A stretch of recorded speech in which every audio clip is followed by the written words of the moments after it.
just south of Manchester in 1962.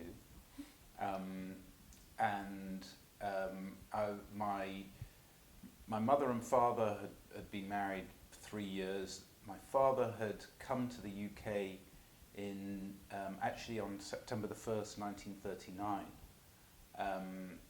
He had come on one of the last, if not the last, of the Kindertransport.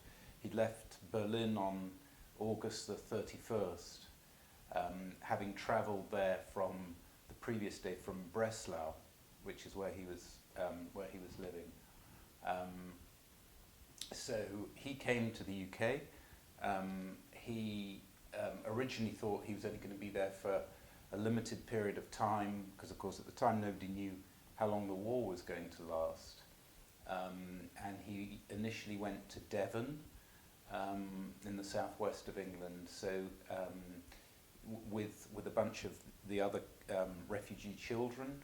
And the idea was they were on a farm, and the idea was that they were going to learn agricultural training, basic agriculture, so that they could then go to what was then Palestine and work on agricultural settlements, or kibbutz, as they're called. Of course, that never happened because the war went on longer than anyone envisioned. And so he then came back to London. He came to London, didn't speak any English at the time. German's his first language. But he was technically a Polish citizen because he had been born in a place called Kolomea, which was in the old Austro-Hungarian province of Galicia, had become Poland after the First World War. And he had a valid Polish passport, which had actually been renewed in June 1939, so just before he left, because they had contacts at the Polish consul in Breslau. So as of his 18th birthday, which was at the end of 1943, he then became eligible to be conscripted into what was the Free Polish Army. So he went to Scotland in the Polish Army, being a German-speaking Jew who didn't know any Polish, which, as you can imagine, This is so bizarre. Yeah, was was probably not the easiest sort of time of his life. And then after the war, he was in the army for a couple of years. The war obviously ended in May 45, and it was very difficult at that stage to get demobbed unless you had work, because obviously the government didn't want all these men coming out of army and being unemployed, which is a good recipe for social unrest. So what they did need at the time was coal miners, and a lot of the Polish guys in the army that knew coal mining, maybe from their old country, and so they came to the coal mines just north of Manchester and said to my dad, come with us, we'll get you we've got a job for you. So he came to the north of Manchester, and I think after about, the way he tells it, after about sort of 9 months, he realised that this wasn't going to be his future. So he came to Manchester. He started doing little bits of, buying and selling markets, and met a few people, and eventually became a textile merchant, buying and selling cloth. Manchester was obviously at the time still, a big textile capital. So he was doing that, and my mum in the meantime was a lot younger than my dad. She was only born in, at the time that he was arriving in the UK, she was born in July 39. And they met sometime in 1959. As people seem to do in those days, they got married sort of relatively quickly after a matter of months. My mother was the daughter of a Romanian-born Jew, and I never knew my grandfather because he died in 1964 when I was only 2 years old. My grandmother, whom I did know, who was quite a formidable woman, had been born in 1911 in Manchester, and her parents had come from, respectively, my mum's grandma was from Romania also. My mum's grandpa, I think, had been born in Lithuania. So I was born in Manchester, my mum was born in Manchester, my grandma was born there, but that's as far as our Manchester roots go. We're relative newcomers in terms of probably only having been there for the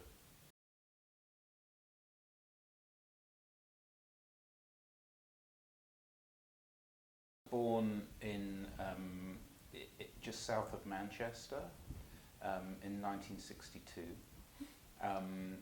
and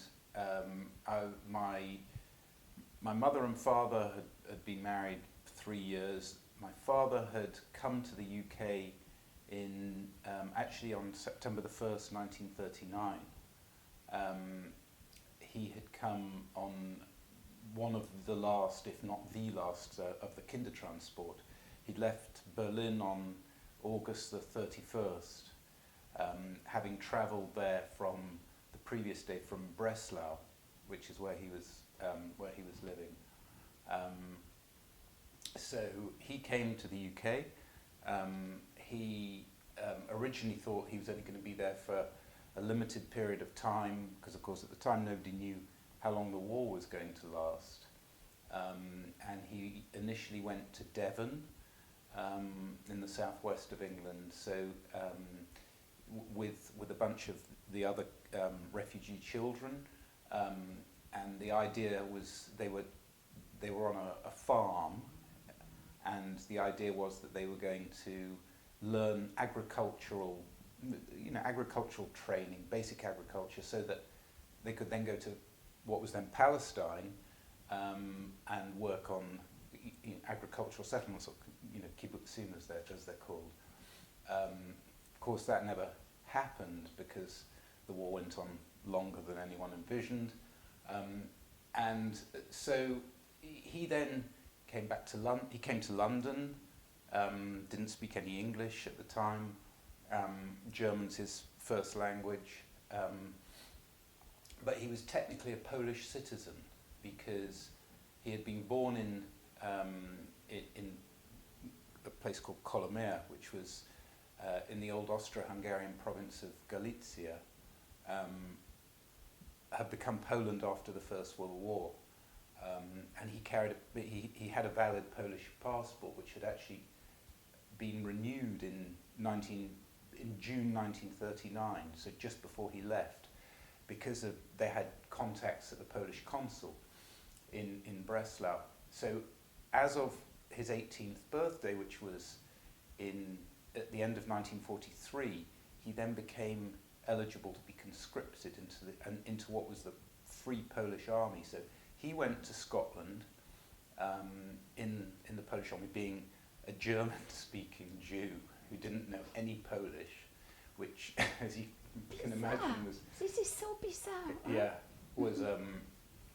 It was probably not the easiest sort of time of his life, and then after the war, he was in the army for a couple of years. The war obviously ended in May '45, and it was very difficult at that stage to get demobbed unless you had work, because obviously the government didn't want all these men coming out of army and being unemployed, which is a good recipe for social unrest.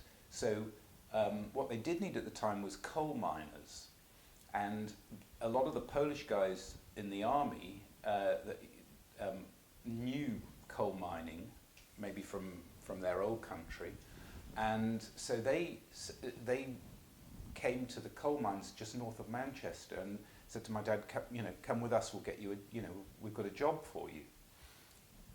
So he came to the north of Manchester, and I think after about, the way he tells it, after about sort of 9 months, he realised that this wasn't going to be his future. So he came to Manchester. He started doing little bits of, buying and selling markets, and met a few people, and eventually became a textile merchant, buying and selling cloth. Manchester was obviously at the time still, a big textile capital. So he was doing that, and my mum in the meantime was a lot younger than my dad. She was only born in, at the time that he was arriving in the UK, she was born in July 39. And and they met sometime in 1959.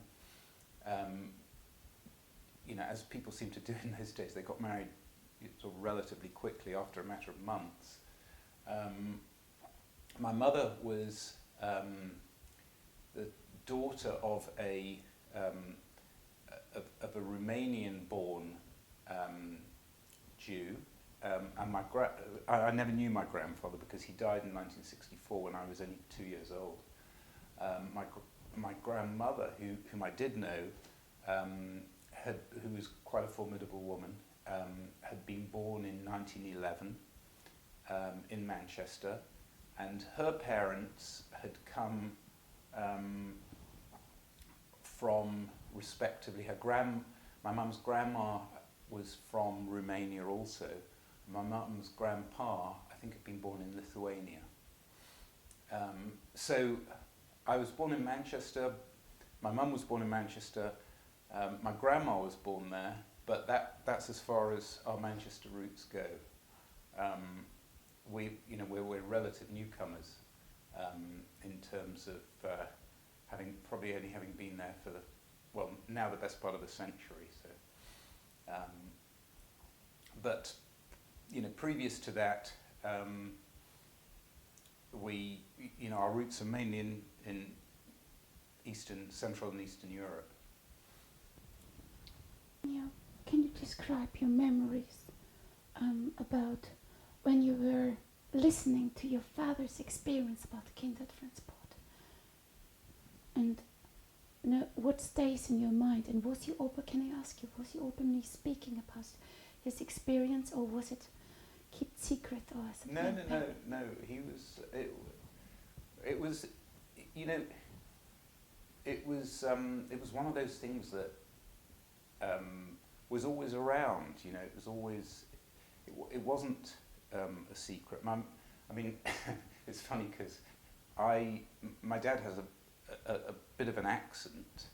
Having learned English when he was a teenager, but because we'd grown up, that's all we'd ever known. You don't necessarily pick it particularly. It was only when friends would point it out. But he could never say the English word he's still alive, actually. I don't know why I'm talking about in the past tense, even though he's 94 and probably moving towards the end of his days. But he can't say the word 100 in English. He always used to say 100. So there were certain things that there were certain sort of like little clues in his diction that if when I sort of began to think about it, I could see why people immediately picked that he had some sort of accent. But he's quite soft spoken, and it wasn't like a sort of a heavy German accent. I mean, he had friends who had much heavier accents and much more guttural, or obviously guttural. I don't know when I first. I can't pinpoint a moment when I first became aware of, because it was, as I say, it was kind of, that was just part of the fluent. Of the background. Yes. It was. there'd be sort of, I guess things like he would get, he was, at a certain point when I must have been, about 9, 10, that sort of age, he was, he had engaged a lawyer in London to pursue a claim against the German government for damages, or for loss of property, and so there was a lot of correspondence. I mean, obviously in those days everything was by, old-fashioned mail, so there was a lot of correspondence coming back and forth, and there were always foreign franked envelopes. So I guess I was always aware of that sort of other dimension, and he had, one of his school friends actually from Breslau, who'd actually had a different experience, who had, whereas my father had been the only member of his family to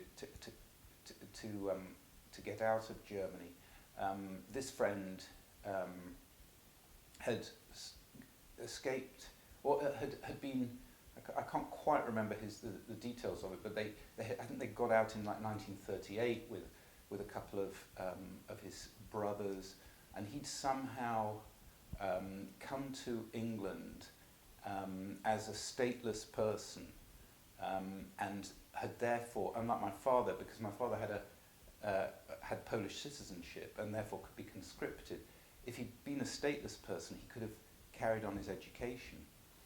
So his friend had gone eventually to university, and became a nuclear physicist, and had then, after the war, had gone to Israel, and was actually involved in the they lived in Beersheba in the desert, by the nuclear facility at Dimona in Israel, and he was a scientist who worked at Dimona, and who then had come to France and to the UK as part of, he was involved with these consular activities of the Israeli embassy as a scientific advisor, and he'd come to live in Manchester at a certain point because he was doing some research at the university there. Which kind of topic did they do? Do you know which kind of topic?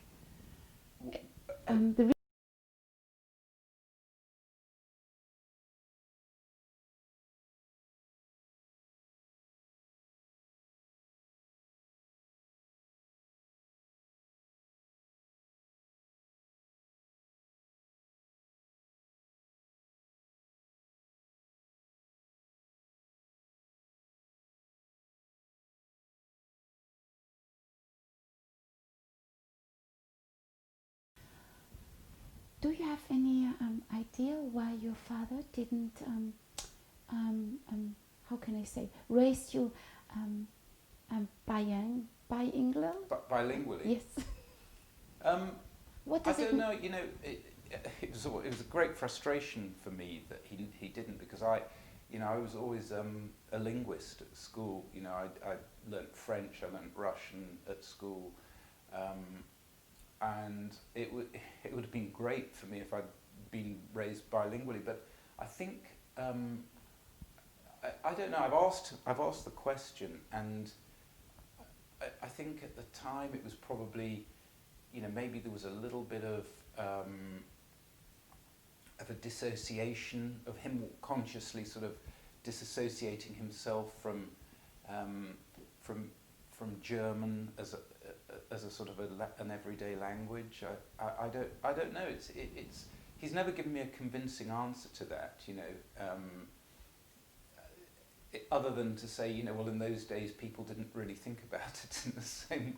Today no one would miss an opportunity to bring up their children bilingually, but maybe in the early '60s it wasn't. There was a new beginning. Yeah, and maybe it's exactly. Also there was a new beginning, and to have to close something because it was so devastating. Yes, it was, but there's a sort of there's a definite kind of ambiguity, though, because and by the way, my mother had learnt some German at high school German, and so that they could have little bits of conversation when they didn't want the children, nicht für die Kinder. Oh, wie schön, ja, genau, genau. But this ambiguity that I was talking about. I mean, and I think I've certainly encountered this in other Jews who've lived their early formative years in Germany, and then obviously had to leave in whatever the circumstance. Which is that, on the one hand, there's this sort of anger at what has happened, but on the other hand, there's also this enduring admiration for aspects of Germany. It's feeling. I think this German language means also to have a homeland. We have this huge expression, Heimat. Yeah. It doesn't exist really in this English. What is this homeland? It's not Heimat. It's where your heart is, and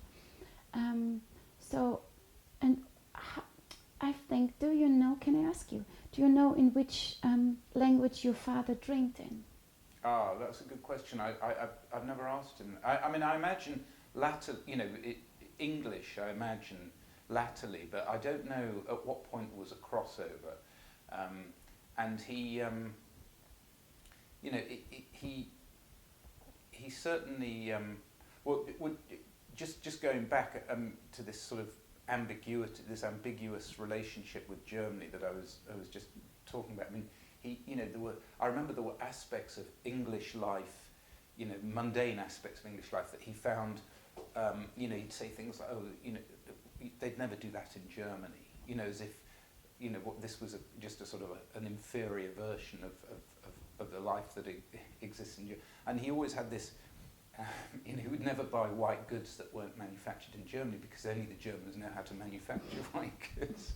So, but this was the time when Grundig came, or this kind of white electronics. So there was this. The design was this kind of after war, and when and things like Miele, home Miele, appliances, So it's kind of it was a curious sort of ambiguity of a relationship. On the one hand, sort of a respect and admiration for an aspect of Germany and the German way of doing things, but on the other hand, this incredible sense of hurt at what had happened, of having what Germany had done to his family. And it's interesting because I've got a friend who I met, years later when I was in my 20s in New York, whose father had come from Germany as well in 1938, and again had that same. I immediately recognised, that same sort of, on the one hand, those bastards, but on the other hand, this sort of enduring sort of holding up of Germany as the kind of, the country that knows how to do things and do things right, and it's a very sort of curious. I mean, it shows how nothing's ever black and white. There's the shades and yeah. Yes. It's interesting if you compare this nowadays, because Germany was the country with the automobile industry, so everything's coming from there. And now it's fading totally out. So it's Tesla, and so it's Germany. I think it's falling into particles, but this is not the. So can I ask you, how much do you think this identity of your father being a German, and in the complexity of being raised in Breslau, and having this other perspective, because of course at this time it was German Jewry,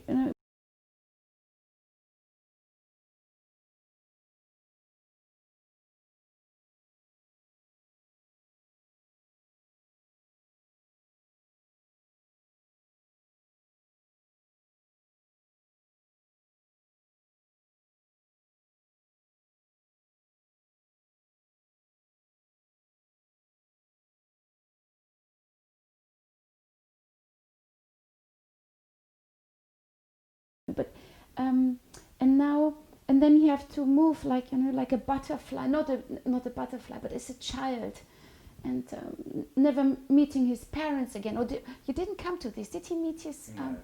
No. Imagine, and now you are a father. So what if you think back about the brutality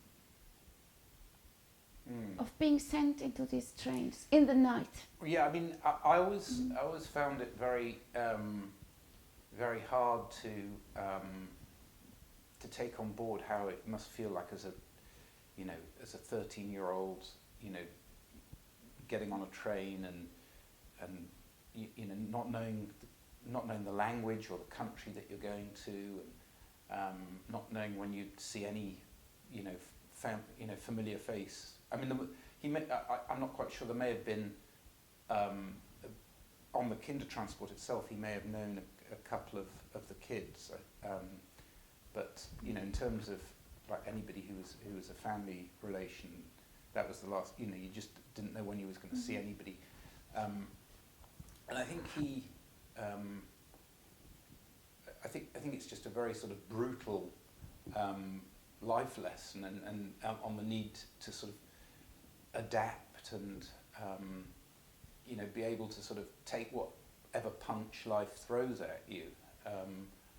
I certainly that's always been times in my life when I've never obviously experienced anything that is similar in any way to that, but when you're going through your ups and downs in life, and certainly at times when I've had troughs, I've always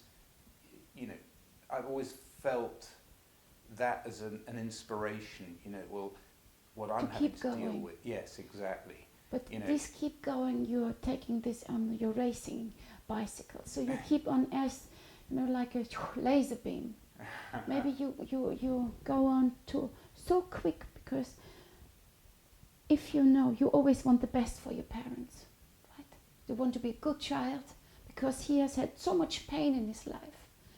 And so you are never, I think you, in the perspective, you always feel responsible that your father is proud of you, or isn't it like this? Yeah, very much so. Yeah, no, I guess I bore a lot of that. I shouldered a lot of that because, I have a younger sister and a younger brother. You are the oldest one. Yeah. Matthew. So, I've certainly, I definitely have felt that burden of responsibility. Absolutely. And wanting to,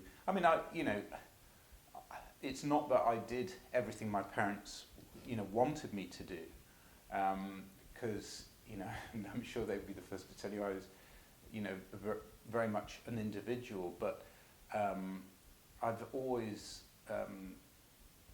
been very conscious of their expectation, of that expectation that was on my shoulders,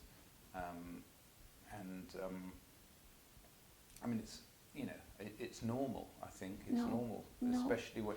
No, what you have been through, it's so.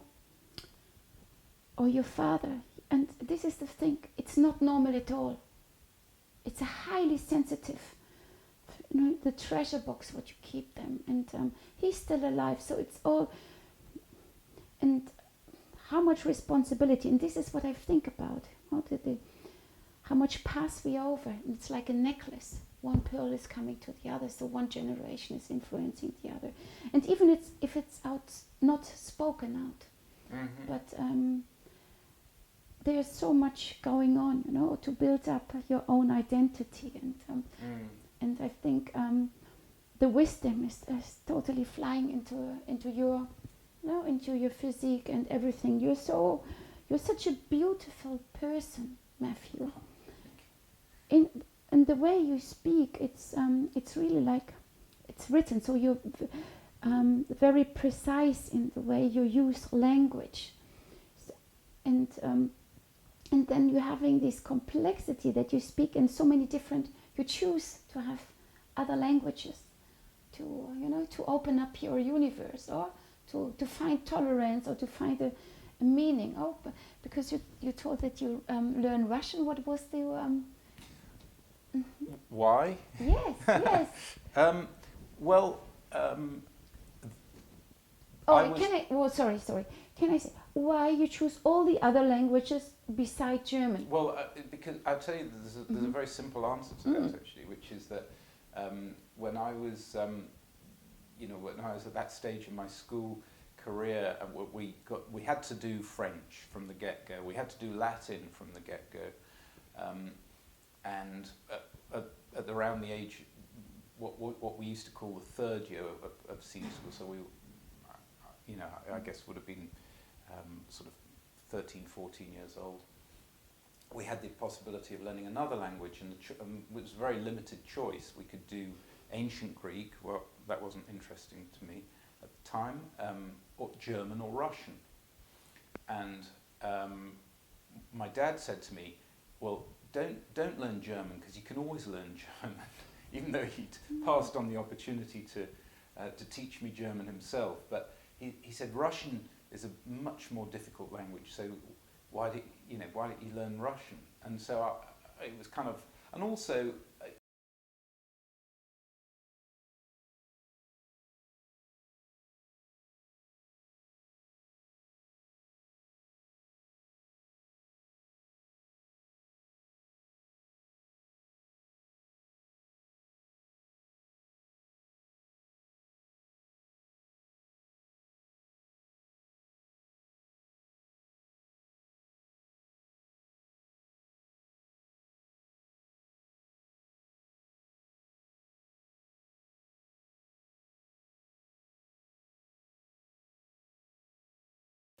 at the time, if you think about the sort of the geopolitical context, it was the middle of the Cold War, and Russia was this,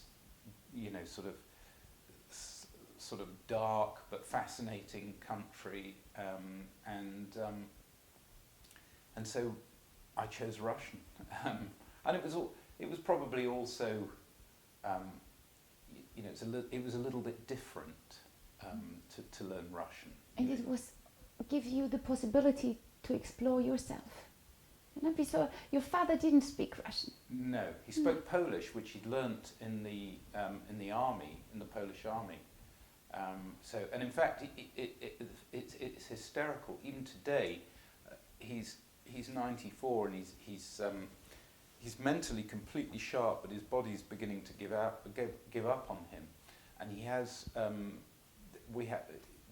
He's at home with my mum, but they have a carer comes around twice a day, morning and evening. And there's one of the carers is this Polish woman called Marta, and he loves it when Marta comes, and Marta speaks Polish to him. So it's, I was up there last week, and I can hear she starts talking Polish, and he responds, which my sister was there as well, and I was saying to her that I was amazed that, given that that's not a language he knew from birth, that's a language that he'd learned, that even in these declining years, he's still able. I think it gives him this kind of inspiration, and he wants to be, he wants to be as close as possible to life. And this is funny.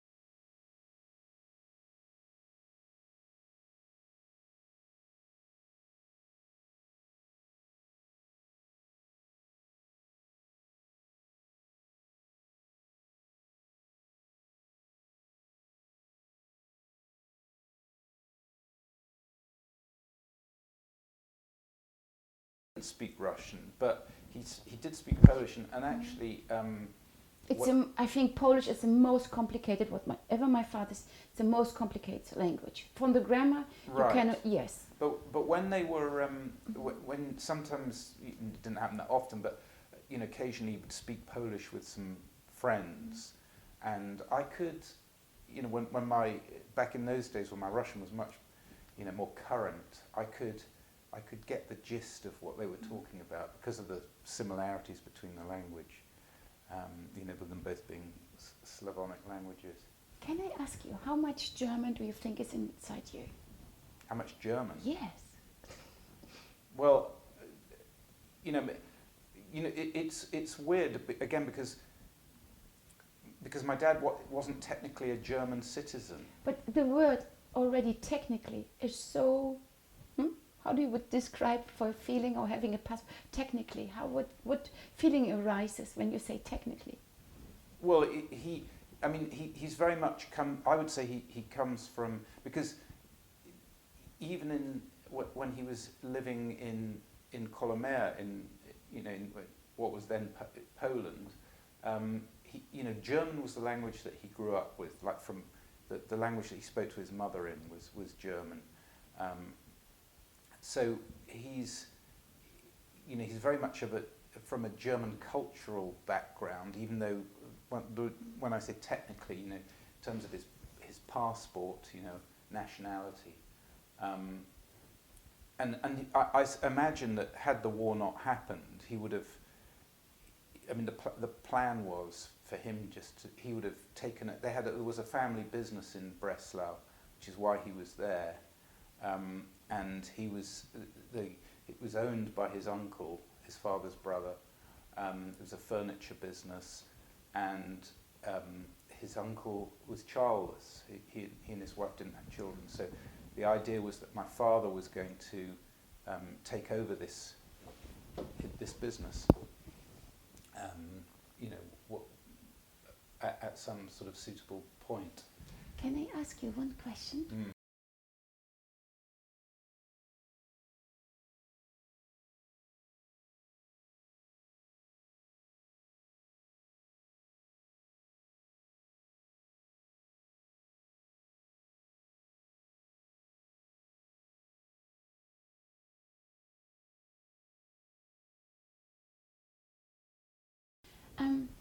So, can I ask you, please, how much religion is floating from your father's side into your present? Oh, to be Jew, do they practice? Do they go to the synagogues, or did they or were they more German in the way they are? First of all, they are German, and then they are Jews. So this kind of. Yeah, my father went to a Jewish school in Breslau, which is actually probably the reason why he's still alive today, because I think certainly from the way he tells it, the teachers at school were the ones who encouraged him to get out. And isn't it interesting? So this was a memory. What he shares to you or to your family. Yeah. That the teacher saved his life. Yeah.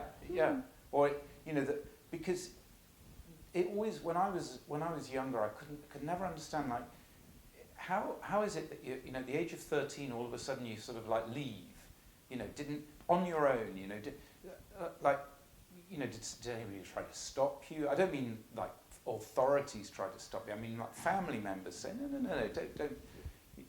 don't go, don't leave it. That I found always very sort of baffling. And the brutality that, imagine you're a father, that you have, in order to save, hopefully, the child, you have to give him away into this train. This must be the most. But I think this was a very common experience at that. Yes, but each individual has its own. Yeah.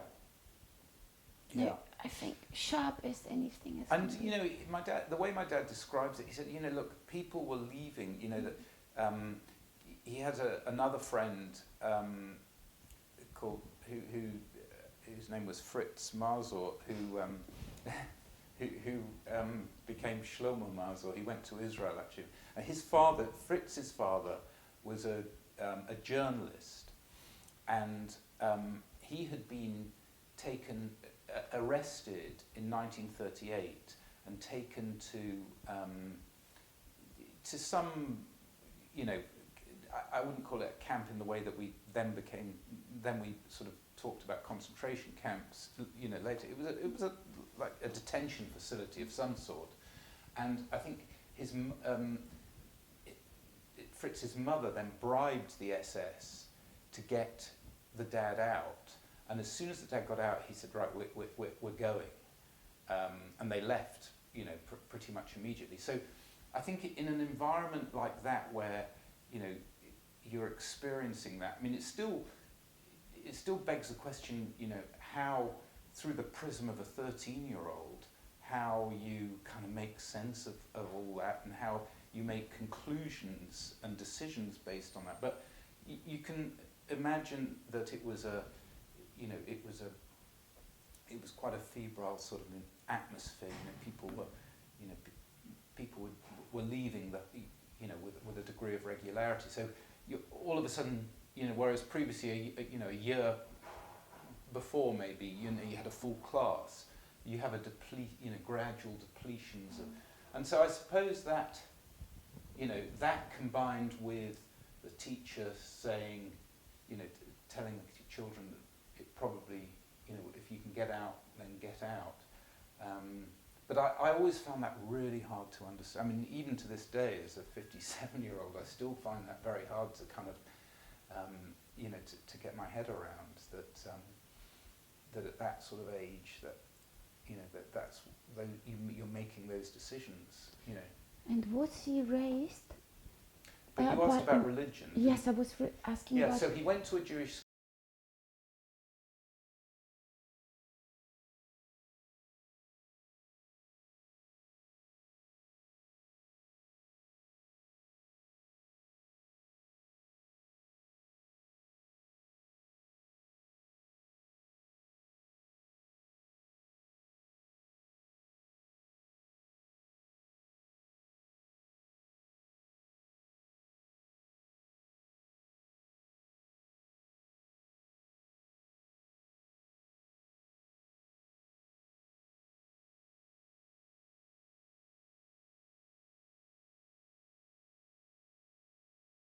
Yes, he went to... He went to a Jewish school, and he had a bar mitzvah in Breslau. Just before he left, yeah, in 1938. At the end of 1938, he had a bar mitzvah. But I don't think they were particularly, you know, they weren't particularly observant. I mean, they were, you know, I don't know. My dad has never talked about. I mean, he did bar mitzvah preparation, but he's never talked about like going to synagogue as being a regular occurrence, you know, other than, you know, outside the context of bar mitzvah preparation. And you know, but being Jewish is very much, I guess, for him and also for me and my family. I think it was always very much an identity. It's like a sort of a cultural identity. We're not, you know, I'm not a great. I'm interested in the religion, but I'm not a great. I'm not a big believer in the sort of the orthodoxy, and I think that was. I've definitely got that from my parents as well.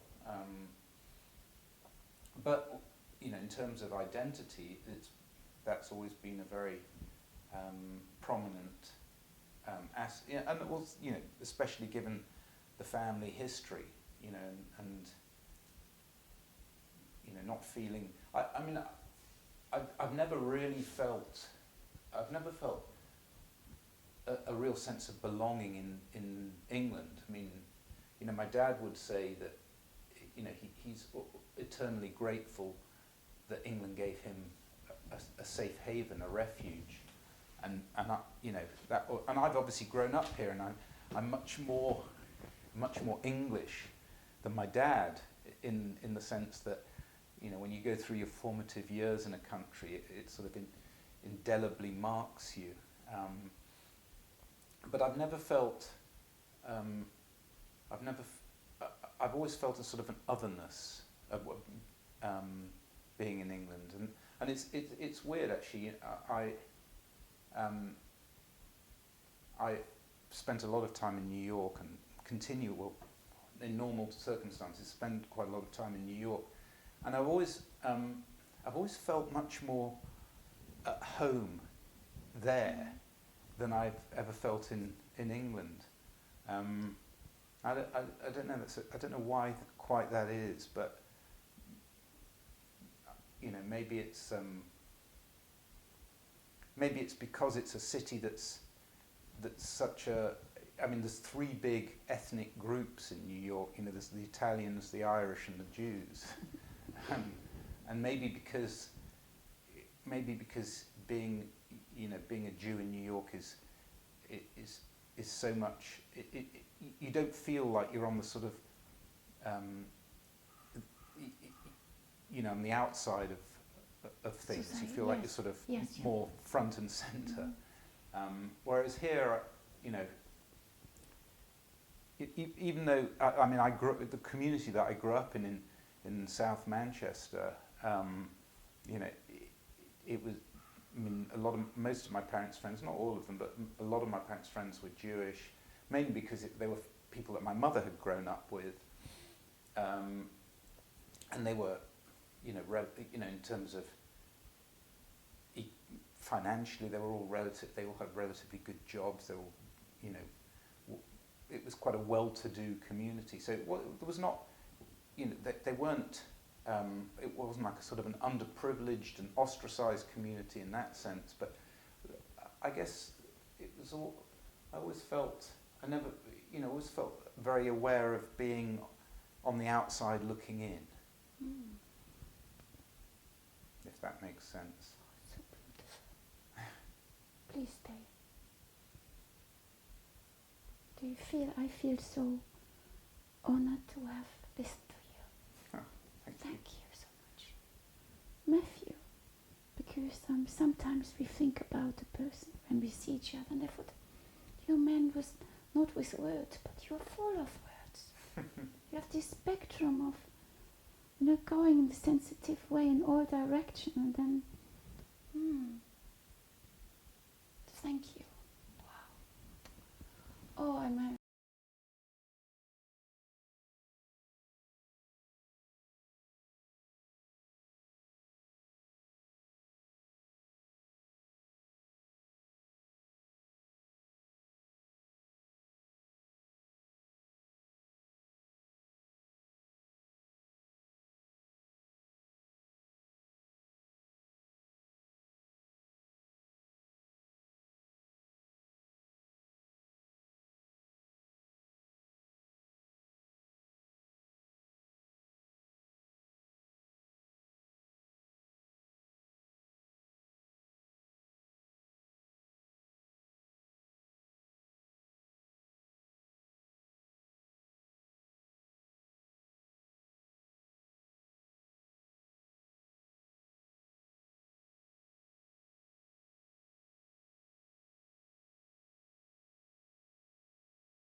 Maybe it may not work, because planning. This is his place. Maybe it is his actual place. He knows where the light is.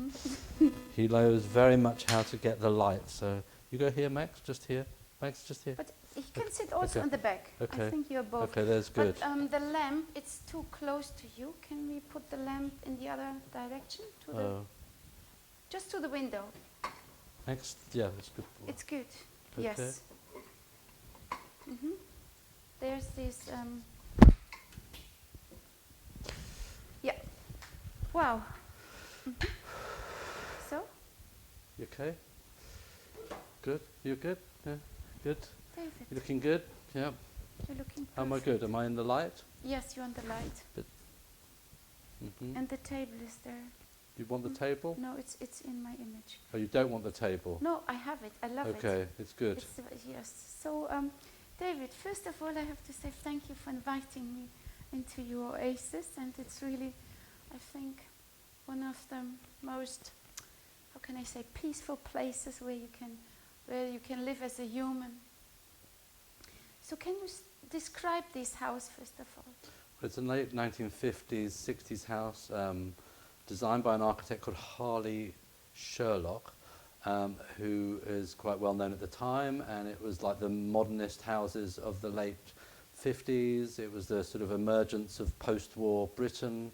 The interior here features in the Jeffrey Museum in East London, so it's obviously conceived of as, or considered as iconic in the scheme of architectural wonders. More internally, externally they're quite ugly buildings, but internally is a light, and it has a kind of balance and harmony inside them. All the houses along the road and up the road are identical almost, but some people have done things to them to affect that harmony.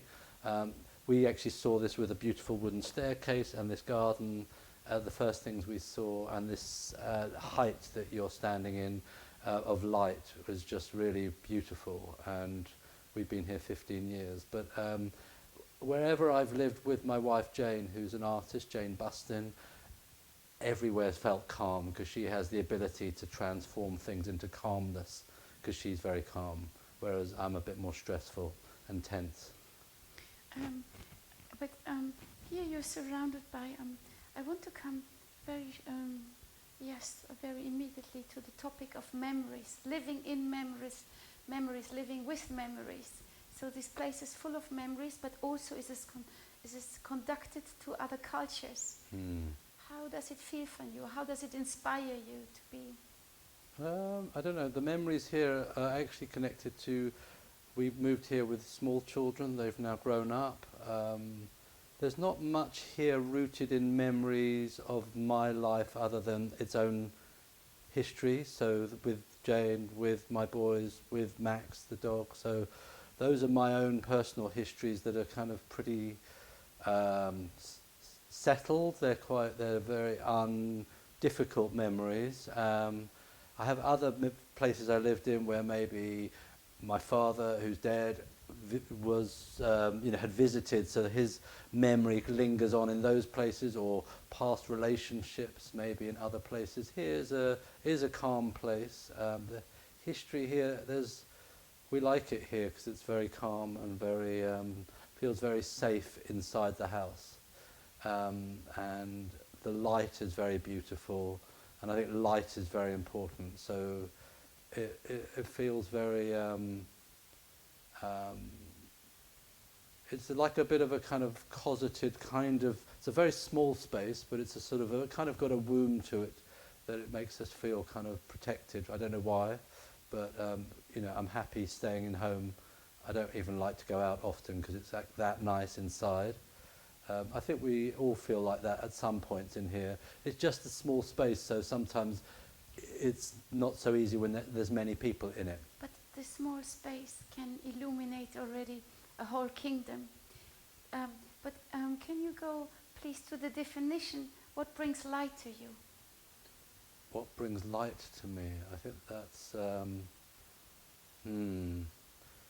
maybe like the sun, but that's the straightforward answer. I don't know. There's a majesty of light that I see every day, and that's actually something I see in the wall behind you. It's sometimes there's a light on it that makes me just happy, and light can do that. It's an abstract concept, so it's not something one measures, and steeped in history and steeped in memory always. But I think we do have memory of moments we've seen things as children, and I just have constant daily memories, even in the future, of the future light I might see, because I love seeing the light in the clouds, in the sky, in streaming through. For me, light is almost like one of the things that I think of as sort of like the most powerful art form. It creates everything for me. David, I just wonderful, because I was just coming to this question. Or this, Hannah Arendt, she wrote this book, Men in Dark Times, and I think really we are passing a period on a global circumstances what is so dark, right? These dark tunnels, and it's hardly to see or to stay optimistic, and maybe there must be a light at the end of the tunnel. So this is why I'm asking you this, and to see, to work again.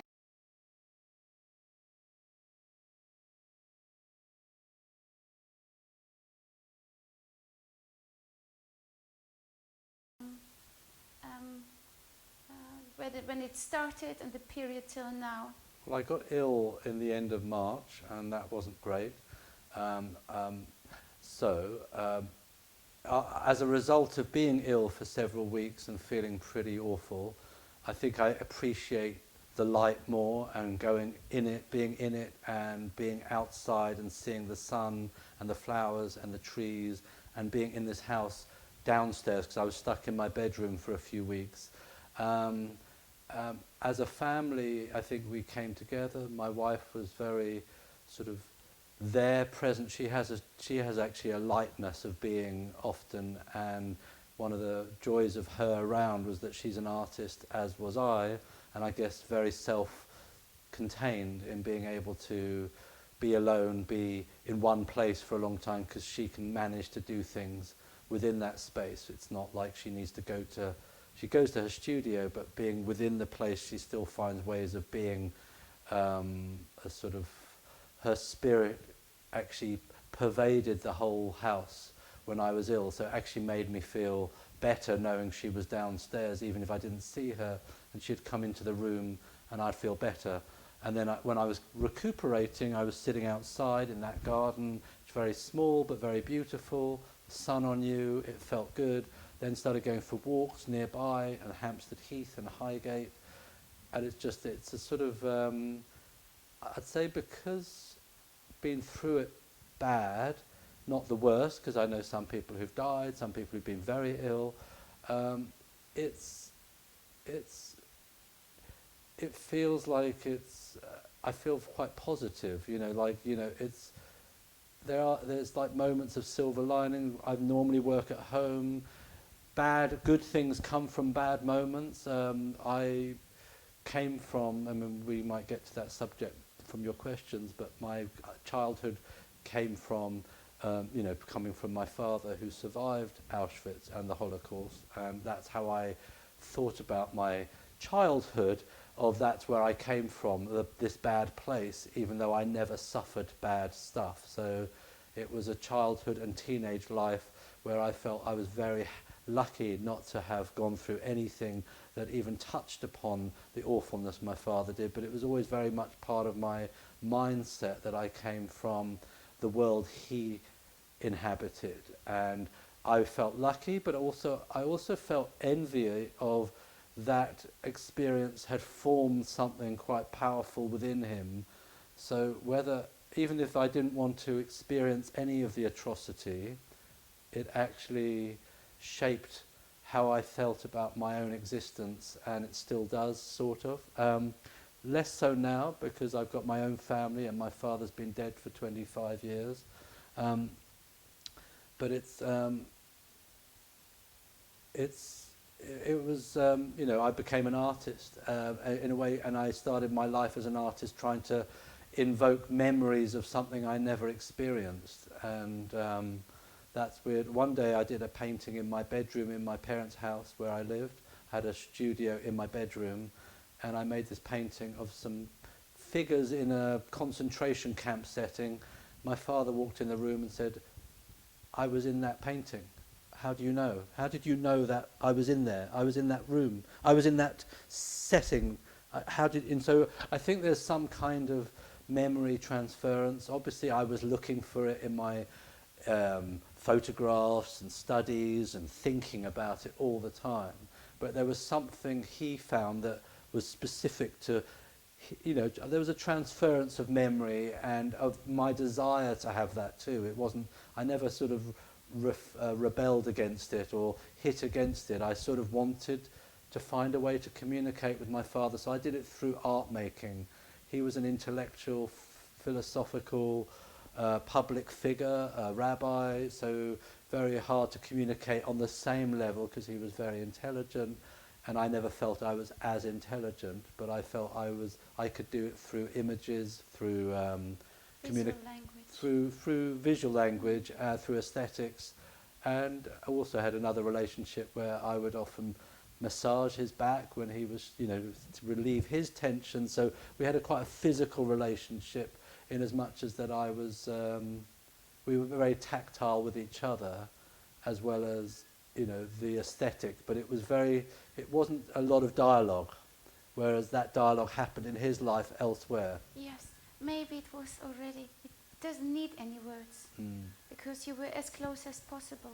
And I think as you are the only son in this family, with all the wisdom, so you have I think you bear a lot of responsibilities on your shoulders. You always want to be the good son. No, you wanted to...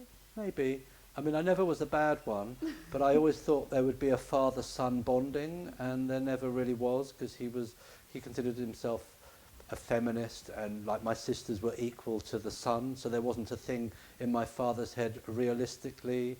Sometimes there were moments of different connections.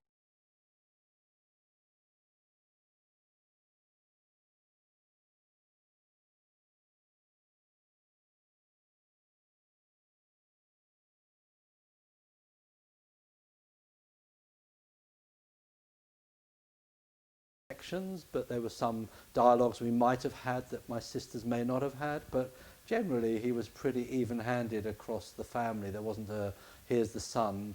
Might have been different. No, I didn't mean this, but I mean as two souls coming together. And of course, if you want to give them, you know, the most freedom and gender free, we are speaking in 2020, and if you go back to these kind of years, you know, you were young. So he was extraordinary, forward-thinking, and the spirit of freedom and humanity. But I'm very interested in the fact, and I very much also believe in it, that you are this transcendental. I'm not esoteric, but you focused something. You learned so much. This was the tactiles of memories and the little particles you put together, and then it comes out in this image.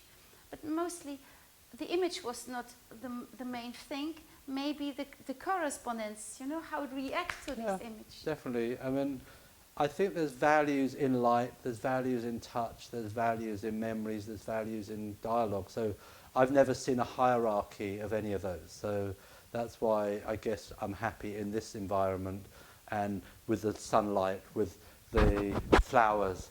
I see them equally as valuable as sort of philosophical concepts, and I think that's something we underestimate in our daily life. We all know the value of the quality of good food, of you know aesthetics of clothing or whatever, but you know sometimes we undervalue the things of just having natural light. You described as being almost like a paramount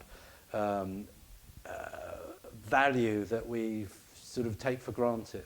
And actually, I think even the arc of my memories, it's sort of, I still try to find beauty within the experiences I was trying to convey of the horrors of the Holocaust and what I was trying to depict.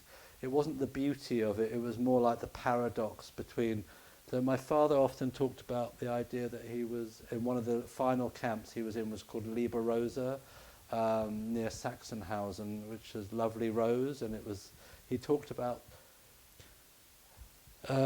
seeing like birch trees and things through the camp, outside the camp, silver birch trees, and also through outside, often when they were in train trucks, seeing beauty outside of it, what it looked like. And it kind of was something I tried to convey as an artist, of seeing what's outside, because that was what was almost keeping him alive, that there was this outer world. He didn't always want to stay alive in that period, because He actually once said to me a story of they used to pray when they were in Auschwitz that there would be bombers that would actually look at their maps properly or do something about this awfulness and bomb them. So they actually knew this was a feeling he had as a child. He wanted airplanes to bomb him because it was that awful. And that's a concept I can't understand. You know, I can't feel it, but I had to feel it. Yes, how old you were when he shared with you these moments? Probably mid-teens. You know, but I was fascinated even as a child, would read books. My mother had a book called The Victory Book, which was like a picture of things at the end of the war, and I would read it. Are you okay? Yeah. I would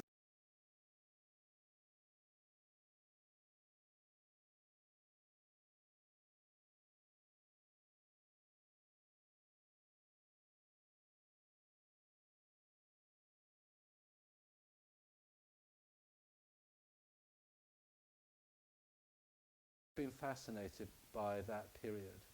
It's strange fascination, but you know, people get fascinated by different things. I was fascinated by it. It didn't strike me as something, it's awful, but it struck me as something where I was rooted in it somewhere. And can I ask you about, when you think about your fascination, would you go as far as call it your identity? Probably.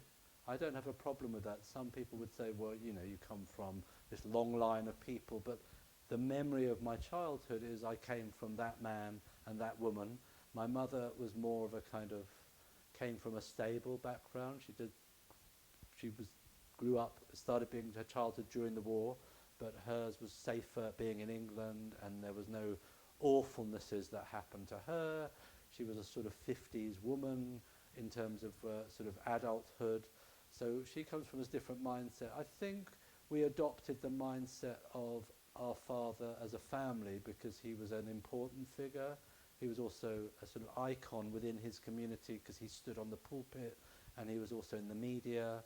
And so there's a sort of ego and a charisma around that person and what they do and say that had a sort of weight. I think less of it now, in the sense of I value what my mother brought to the table in equal measure, in terms of mothering, in terms of femaleness, in terms of her non-dominating position, because I probably have a mixture of both, and maybe sometimes I think I have more my mother inside me than I have my father. However, my father was the well-known celebrity figure, and some of that past of his formed that celebrity and personality. I don't know if he would have been like that had there been no war or awfulness. He came, you know, anyway, his history doesn't lead to thinking he would have been suddenly on the TV or radio as a spokesman. He might have been an intellectual or a businessman or a farmer, something. And I wish all those things, I'd probably of all of those, I would have maybe fancied having the farmer agricultural person behind me. I'm not a gardener, but his father was a timber merchant, and I think in my head I would like that world back. If I could have a world that I never had, it would be a world around trees and wild outdoors and animals. That's my desired world, even though I don't really do very much about it. I love this. One more question, and then I would love to introduce Isaac, because our time is very so having these living memories from the past to the present and to the future, where do you see yourself as a person, you know, in these next years, and also with Brexit and Europe, and you have the spotlight. It's a lot in one question, but yes, in general. I think we've managed our inner family life of this unit here. We take each day as it comes. It sounds a bit of a cliche, but we don't have some strategy of where we would like to be. We are coming from the art world. We inhabit the arts, and it's about passions that is our focus of how we go forward. We're not business people. We don't have money. So our future isn't about what we're going to do in retirement. Our future isn't about how we're going to spend our riches, which we don't have. not about the sort of things we can acquire. It's about the things we do on a day-to-day basis, about making the art form we work with. I show artists work, my wife makes art. Our boys, who are now men, do their different art forms. Isaac with musical theatre and things in the dramatic arts. Jacob with jazz bass and jazz music. So there's, in our inner world, we have, it's not, there might be little strategies about what might happen over the next few years with our work, but there's not a kind of, there's not an end game. There's not, we are kind of in it constantly, and that's our, I'd say our philosophy is do the best we do with what we are doing, not. But also to feeling inspired Yeah. by the simplicity of existence, maybe. Well, yeah, that's completely true, and we obviously would like to find the right balance, and often there are times of stress where you don't have money, or times where things go wrong within different relationships or families or relatives or friends, but within our unit we kind of seem to find balances to make it work, and that's our focus is to sort of our nuclear shell is to keep it kind of balanced and try and find ways to keep propelling ourselves forward. With all my work I've done with the arts, it's always about how do you keep going forward, not going backwards. So even though there's a memory and a history of things that happened before I was born in my life, I don't really think about it much when I'm in my day-to-day work. It's always about how do you deliver on the daily projects. I work to make things happen for artists, for galleries, for art fairs, I work with digital media, I work with video art. It's not, my passion is not actually the medium, it's actually the project and making a project work well. And I've been caught in a project probably for the last 20 years working with artist moving image, and actually that's how I got to know Ben Lewis, because he made some films and I showed them in a cinema as one of the first projects I did with artists moving image, and he was making some programs called Art Safari. I mean, I know.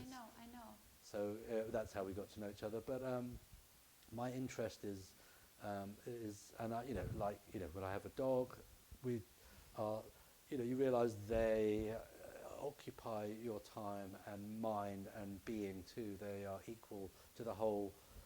Some people have animals and they just think of them just as pets. I see it as I see him as an intrinsic part of family life, because I can't distance him just because he's a dog. It's probably how I think. I operate possibly more based on love than on anything else, so the love of things.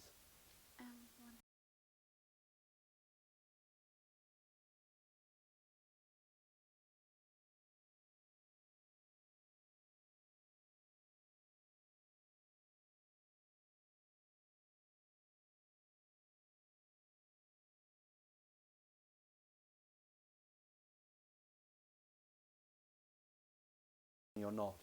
So some people work with that very well and some people don't. It just doesn't mean it's David, to share with you something. I think the people I know who are friends with me, and a lot of women come on my age, they don't have any partners, no kids and so on. It's impossible to be an artist and being in a family life. They are constantly on their phone, all the time.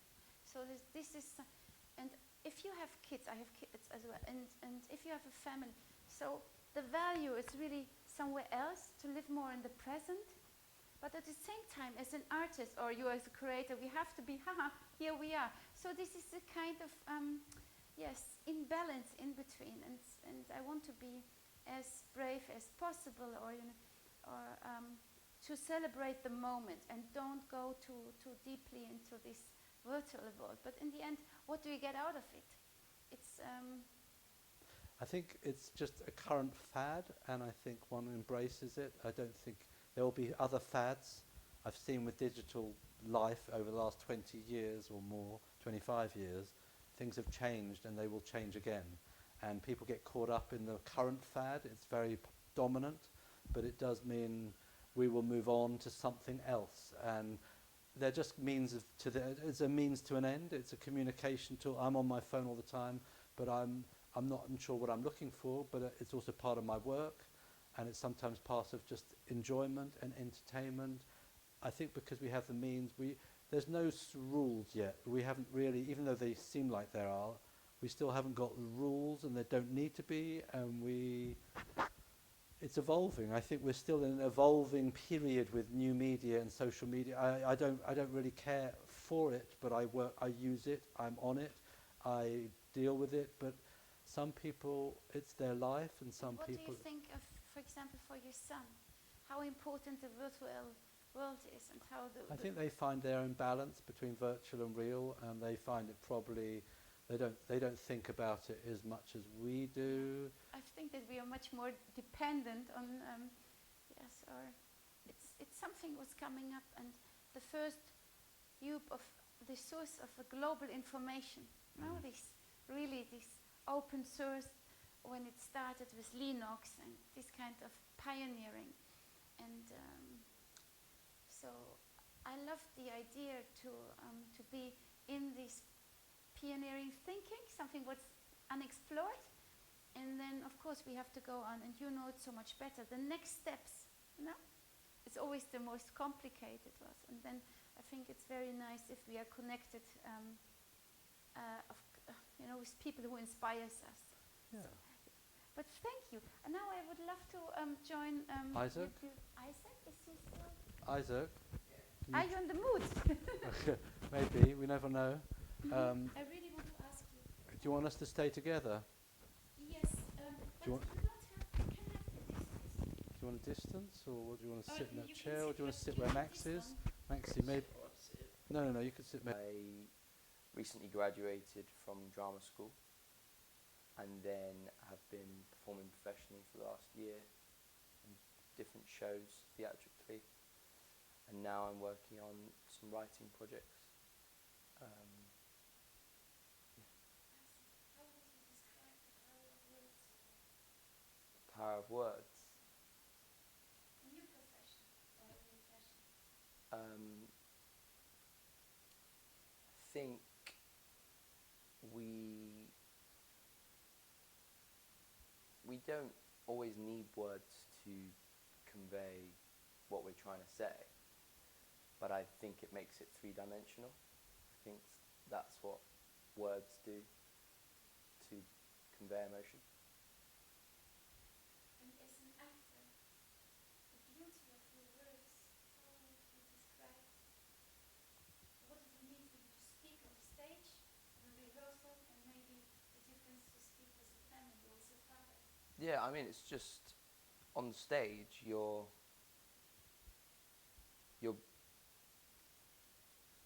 telling life, you're dramatizing life, and you're making people see and understand and comprehend their own lives by watching other people speak in a space where we all exist in the same room, 2,000 people watching 20 people on stage.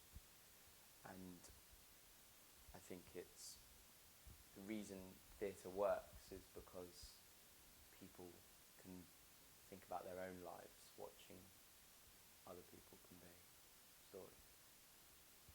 If you compare this with the stage, 2,000 persons, and to the stage of your family, and also the wisdom of the words connected to your grandfather, like pearls of a necklace, or what is this? Stage compared to the stage of my family.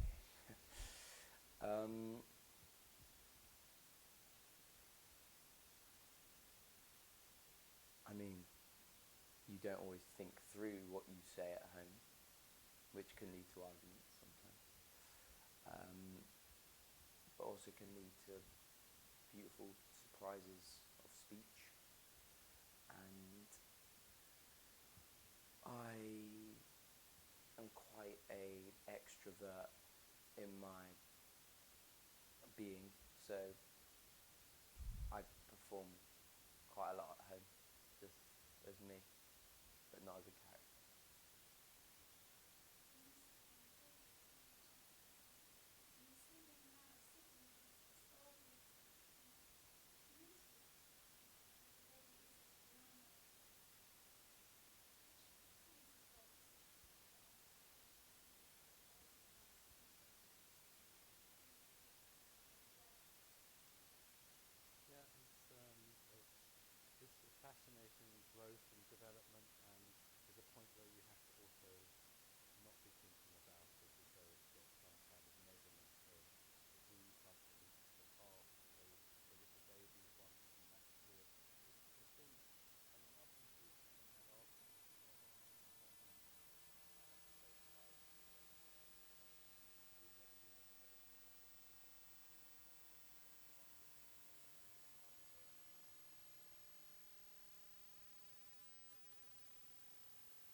was born in the ghetto in 1941.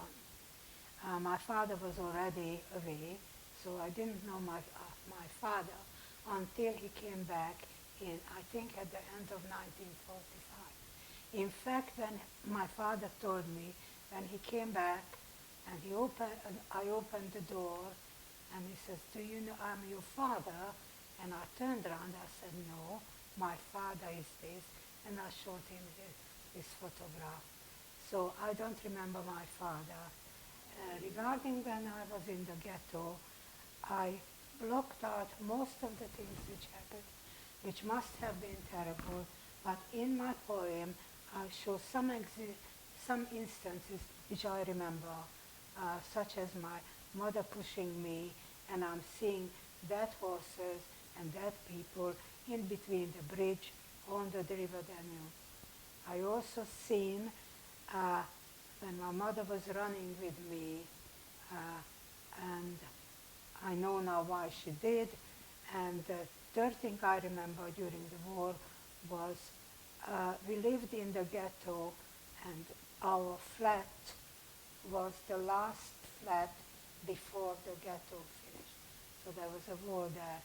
And I remembered a big machine which turned out later a tank was pushing the wall down. And that's what my early memories, which I can recall. So, how old were you when you saw this? I was born in 1941, so I was 3.5, 4 years old when the war ended. And these images, can you describe the feelings of these images, how clearly you see them? The images are quite clear, and even today, I hate to go across a bridge. I mean, you know, it just stays with you. All the way. Also, it's the quietness, you know. How can you live with the quietness? Very well. I don't like quietness. I don't. We have radio on all the time. I cannot bear quietness because the thoughts come back, and also I do not like quiet. And that is, I relate to it because I couldn't speak. So that stays with you forever. And when you say you could not speak, what does it mean? I don't, you see, I think I was told not to make noise, to be very, very quiet. This is something what is beyond every child. Because a child wants to live, That's or right. wants to explore the world. That's right. And I was told not to speak. And that's why I like, all the time my husband is complaining. As soon as we get up in the morning, the radio on. I do my bookkeeping, the radio on. Isn't that right? Yes. I read, I don't read in the quiet. I have to have. You have always this sound. That's right. It has Would you to say sound, or is this a sound pollution? Is this a sound wallpaper? It's a sound. It just has to be sound.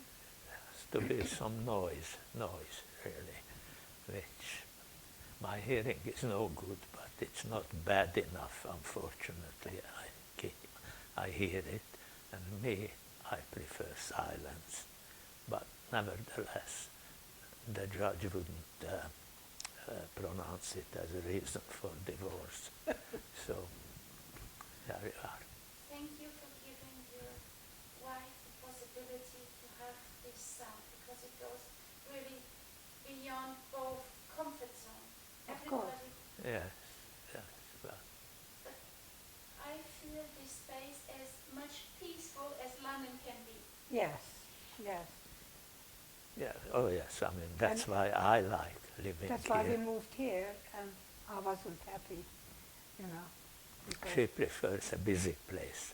I prefer a quiet place. Janusz, if you go back to your memories, the first one, do you have something? What is drafted on the white paper? I don't quite get you. But like Julia, she has these memories. The first. The first, Yes, who makes your identity alive?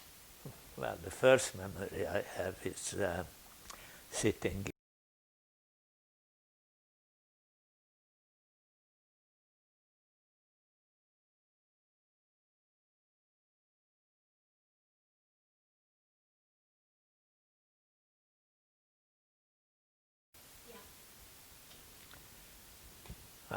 Carrying on, we had the last few days no food, but my parents, my father, as I remember, was back from the forced labor camp by then, and they saved me some rice with fruit in it. They carried it from wherever, whichever house we left to get into this place where furniture was stored.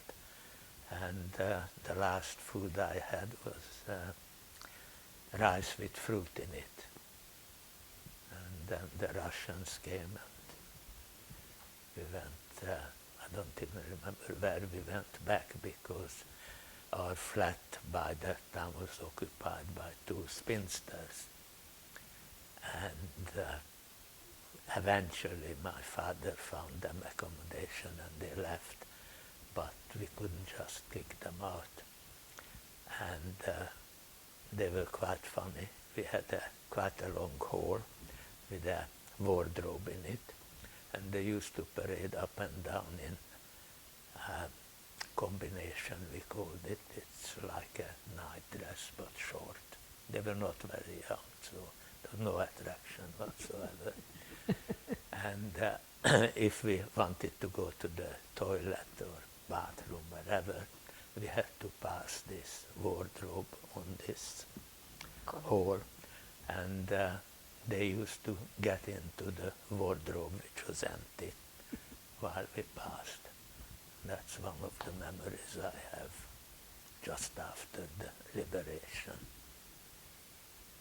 So you both were telling that you were in ghettos, and you discovered this later on. So was it, sorry to be naive like this, but was it the same ghetto?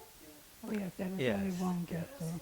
Only one ghetto. Budapest ghetto. You see, what happened during the war is that all the Jews from the provinces are the first ones who have been killed. And in 1944 March, 450,000 Jews were sent to Auschwitz, and most of them died. And many of them came from the provinces, so hardly any Jews left from the provinces.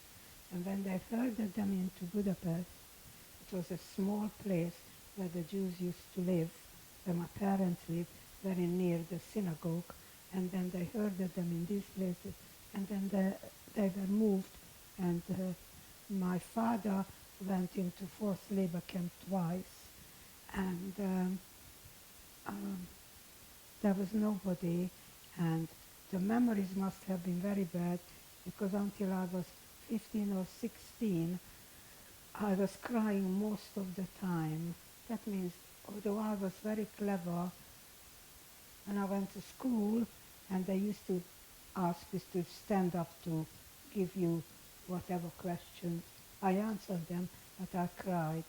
So everybody knew I had something terrible during the war, but nobody, it was a communist country, so nobody cared or had a psychiatrist, psychologist, or whatever to sort my problem out. And my best day of my life was when we came out of Hungary.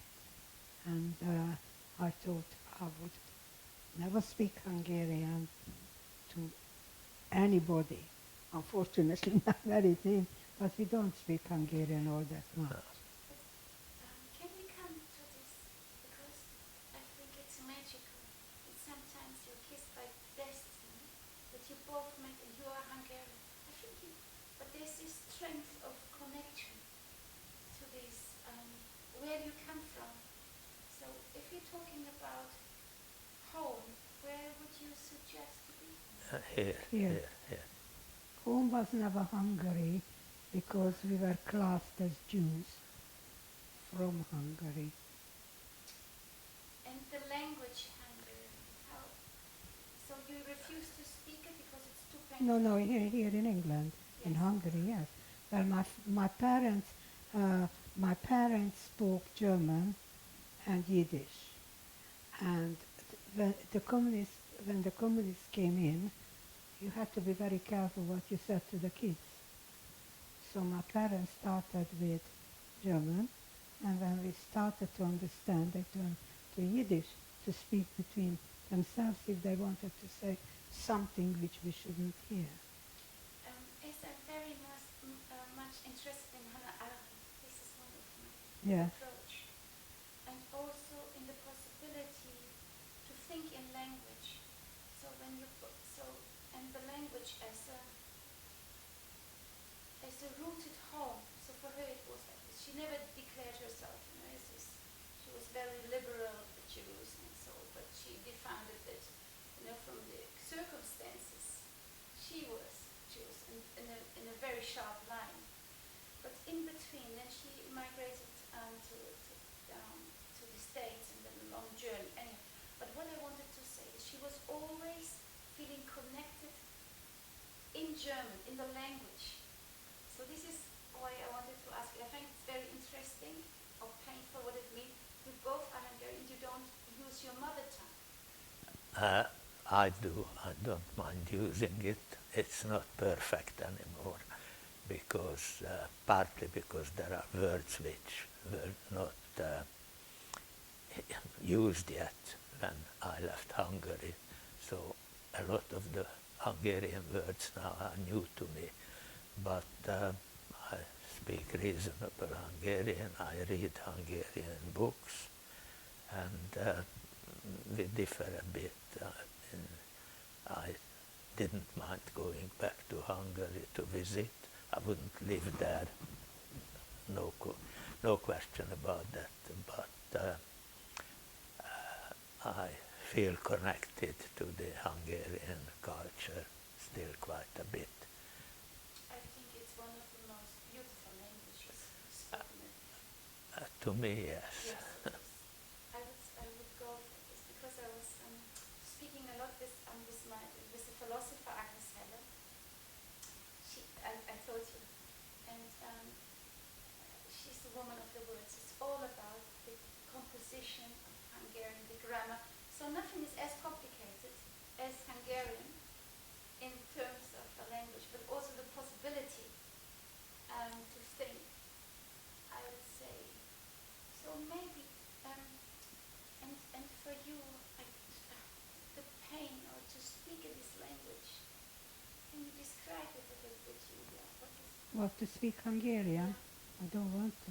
This is, okay, this is the point is, we do speak because we have friends. Most of our friends come from Hungary. But even when we are together, most of the time we speak in English.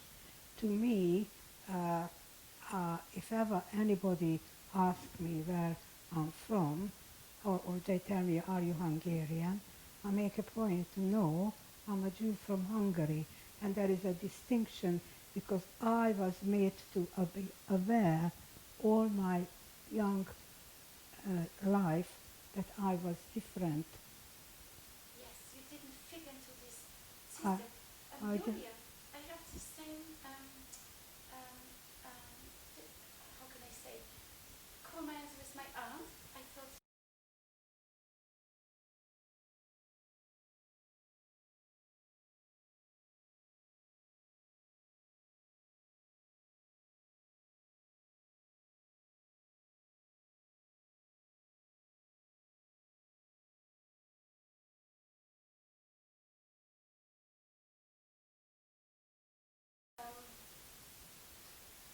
so, and in between, to have the possibility as a new beginning. And Britain offers you the possibility at this time. That's right. And I expected more. I expected people to accept me here, but it's like a no man's land. I'm not accepted from the place I was born, and I'm not accepted the place I come to. And if you read my poem, it shows that I don't belong to any of the two places, although I feel very comfortable here. But as soon as I open my mouth, because of my accent, that puts a barrier between me and them. It's wonderful what you say. I totally understand this. But Julia, you are not alone. So a lot of people with whom I have the honor to speak, they all have this uncertainty.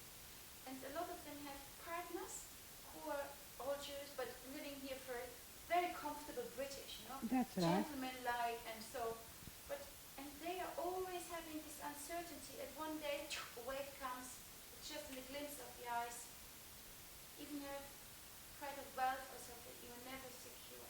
And this highly level of insecurity, it always awakes you in the night. In Exactly, exactly, exactly. My children, of course, they are integrated, they are very posh voices, both of them. And they don't see their parents having an accent at all, which is funny. But there is a hairline barrier between us and the British. You know, there is always, where do you come from? And I have been here 70 years, nearly now. Isn't it strange that we all need these kind of passports, or people just put you into these boxes to think about, and very unaware about being unrespected in a way often. But on the other hand, I think we are coming into hopefully a new generation who is very careful about the world, about climate, about respect, human rights. So I hope that there is light in the end of this dark tunnel, because otherwise we are just pessimists, and this is not a solution. Janos, what do you think? Look, on the whole, when it comes to human contact, whatever, we are disappointed in the English Jews, for example. We find it very difficult to mix with them. We're different. And personally, to start with, within arriving to England, I think 2 weeks, 3 weeks, had a very bad experience with Jews from Leeds. I spoke a bit of English, not much. I wrote a letter to the chief rabbi of England, and the post office, which was at that time much better than it is now, found him in London. I was in a refugee camp in Skegness then. And the chief rabbi forwarded my letter to the Leeds community, and 3 men came from the Leeds community, and there were 3 of us Jews among 750 Hungarian refugees, and they welcomed us and promised us within 2 days they come back, pick us up, there will be work for us and lodgings and everything. They never came back, they never said anything, so that was a horrible experience. 19 and a half, to be precise.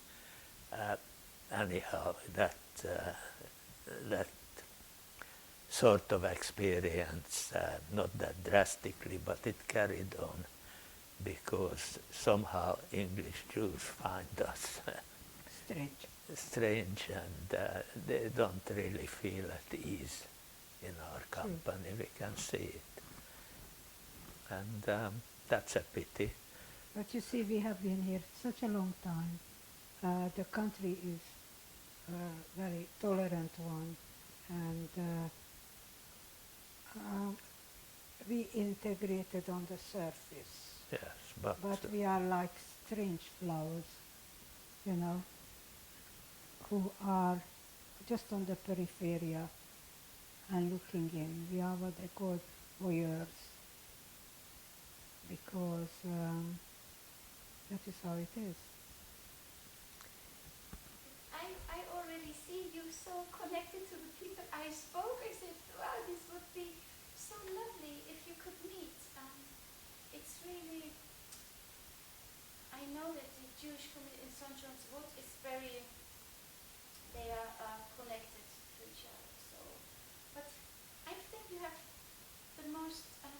much to give, also the way you think. And I didn't understand whether you saw the problem, because was there stigma or? Well, I think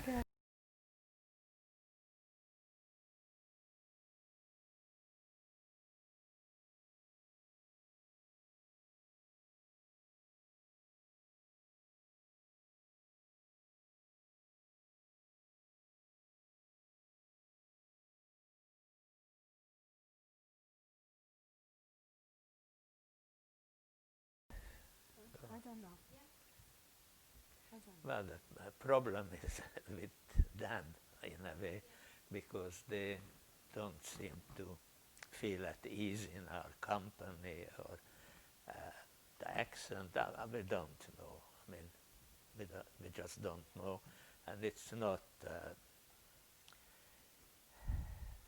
make or break, but it's very upsetting really, because this has been going on for years, that we could never really make long-term English friends, never. For 6 months, a year, 2 years maybe, after that it was finished, but usually it was finished within one invitation, and we never been invited back. It happened many times, and that's about the only, or certainly the biggest problem we face here. Otherwise, We are very we're okay. comfortable here. We made our own. I'm so impressed by both of you. And maybe there is this kind of in between. It doesn't have to be true something, but I think there's this jealousy, because you both are so well connected, and it's not often that a partnership has this kind of level of equality rights. Equally, you're a woman, you're a lady. You know, you have everything, and you give her the rights to be yourself, but also you give your Janos these possible. And then you're so, I think you're so powerful in yourself that it sometimes irritates, because you're not playing any class role models, because you're not on.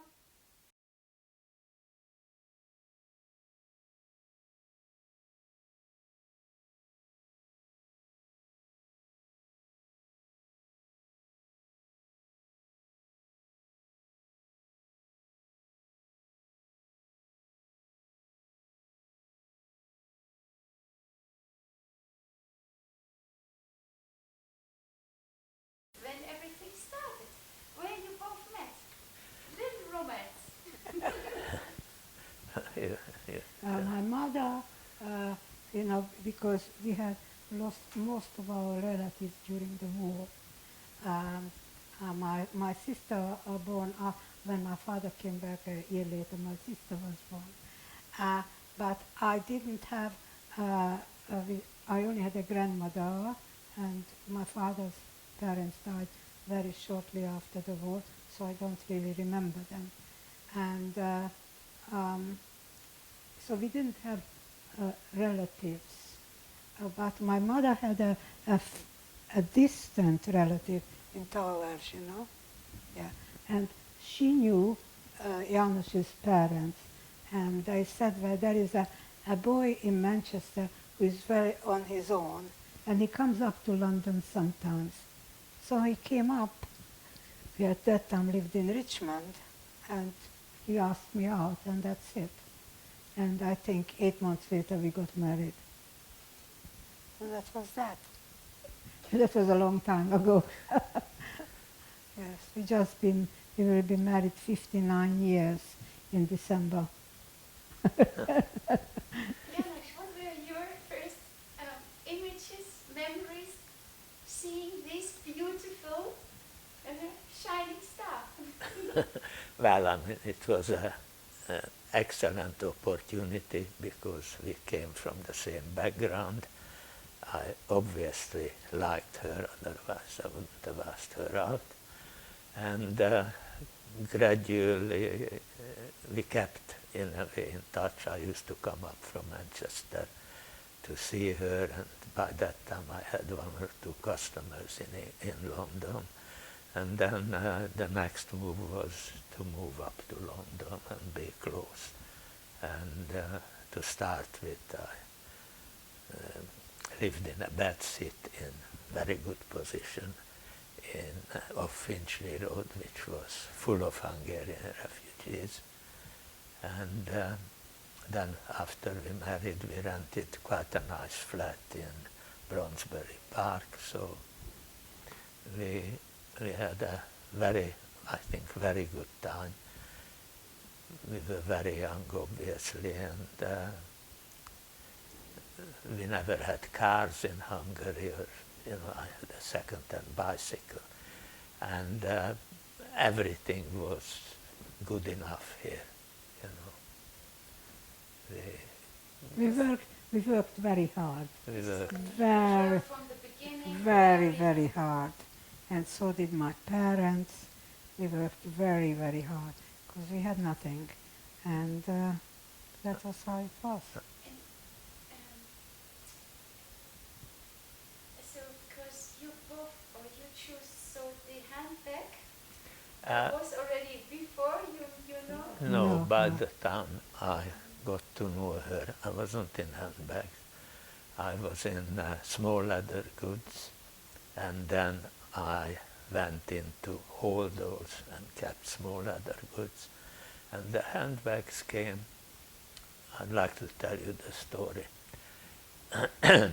I got to know a Mr. Schwartz in Stamford Hill, who very religious Jew, and I used to go every Wednesday morning, sit in my estate car under this normal house where the first floor had a shul, synagogue, where Mr. Schwartz used to pray. And he used to finish the praying, and then we went to his little workshop, and I bought wardrobe cases from him, which he made with his wife.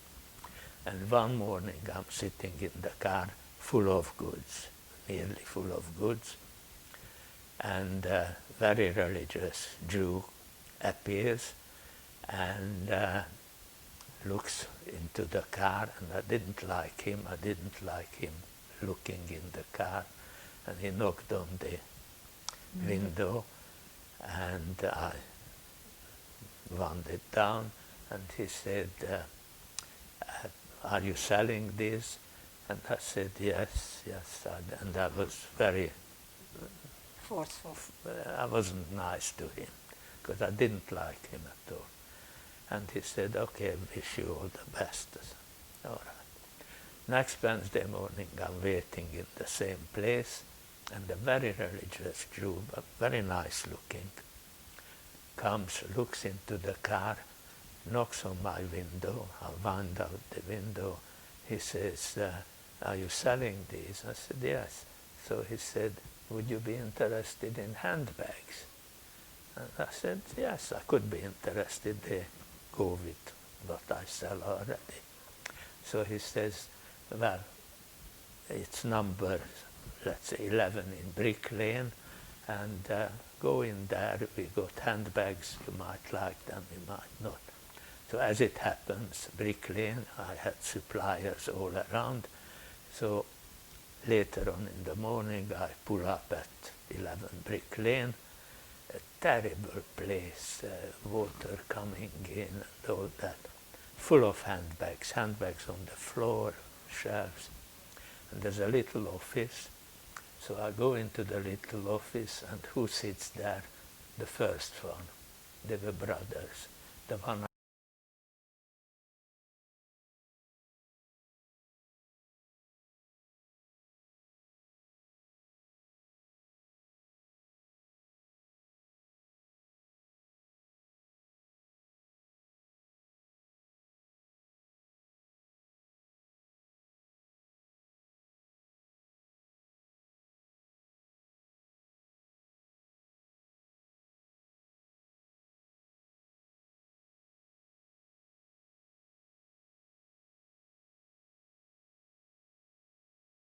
I didn't like.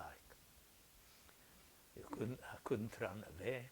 So he didn't get up. He had a bit of whiskey and the book.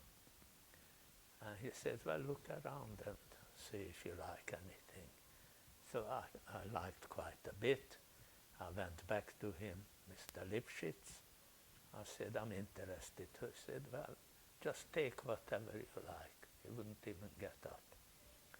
So I started taking stuff, made a note. I went back to his office. I said, this is what it comes to. So he said, okay, you pay. Thank you very much. And that's what started us doing work. And he was a very nice man. Very nice, and he was very an religious. extremely nice, and later on we heard that he was an extremely rich man. Rich, and he was very generous to everybody. And you know, so you can't judge the book by its cover. Never. Because he turned out to be one of the nicest, the kindest man. And you know, but also very impressive, that he never checked ever what I take from the warehouse. Never. The trust. Yes, straight away. And this is the most beautiful, respectful gesture. And this keeps you also, I think, if you give people trust or responsibility. Then you start believing people, Yes. because basically the worst thing is that because you have been hurt so many times, you have to have, it takes a little while for the trust to build up, because you are always suspicious of people, basically because it's a self-preservation, that you don't want to get hurt. But we had some very good experiences with people over the years, really. Not so much now. No, that People doesn't matter. changed. People People changed. changed. We had, I mean, in business, we had suppliers who implicitly trusted us. You know, no questions, you know, nothing. It wouldn't be the same anymore. No. But, you know, I mean, life has been fairly good to us, you know. And that's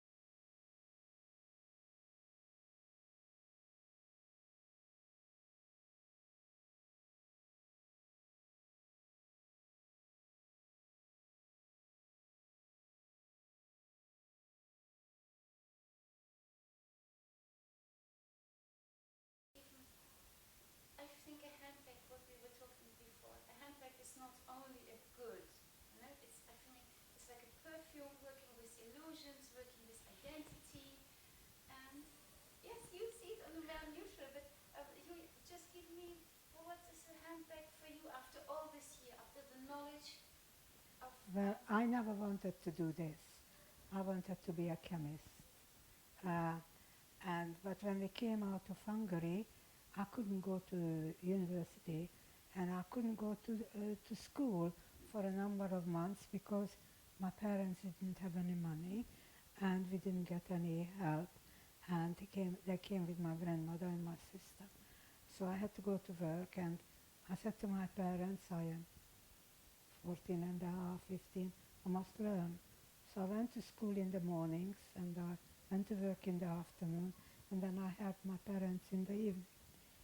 So after a while, I went to Secretarial College and Pitman's College, where I learned bookkeeping and shorthand and typing. And I went to work for a textile company, and then later on, I went to work for Dow Chemicals, and I became credit controller at the age of 19 for the whole of England. And I worked there for 2-3 years, and then the children came, and I started to help him out.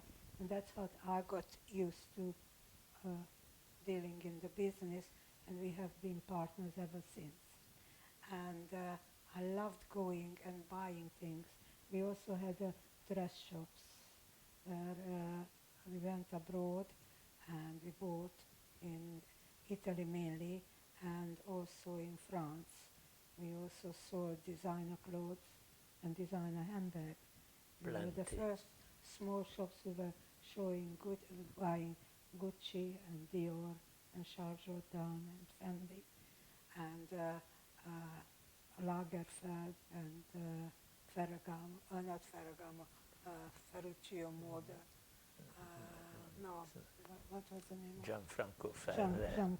Gianfranco Ferrer, and I enjoyed it very much. We went to the shows, we went to Pucci, Emanuel Pucci's Palazzo. It was an interesting life. Periodically it was terrible. Periodically it was terrible, but I don't remember the terrible things. I remember the good things, which was given me an opportunity to go abroad. A lot. A lot. We went at least 5 times a year to Italy alone, at least. If I can speak in a cliché, if I would see you strolling, walking down the street, I would say, this is a beautiful Italian couple. So this is how I would. That's how people. You see, they see us, somebody, foreigners, by just looking at us, because we dress differently, and that sets us apart. Yes. Even without we saying anything. Yes. And it's also.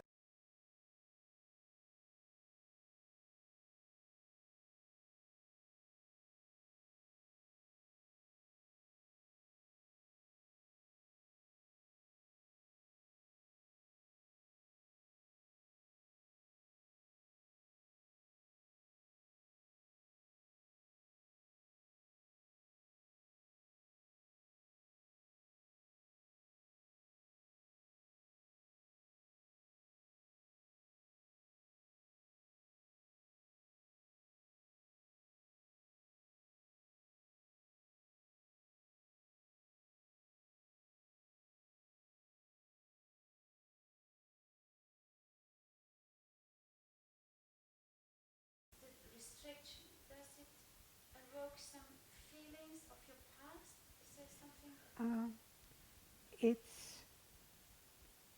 Not for me. It's the isolation, and I do voluntary work. And for me, although I'm old, I like to get involved with people. I just want to help. And because of that, I can't do it. And for me, it is very painful, because for me, these old people causing me tremendous pleasure. It's more pleasure for me because I can see the love they feel for me, and I'm missing that. I'm missing the interaction with them, and that's all. That's all. And also, we would like to go and see our son who's in New York, and of course we can't. And our son lives in Birmingham. Now he comes down, but if there is a lockdown again, then he can't. So once again, it's the isolation. And most of our friends are fairly old, and you see, they don't like to travel and sit in the garden, and it's the lack of freedom to do what one wants.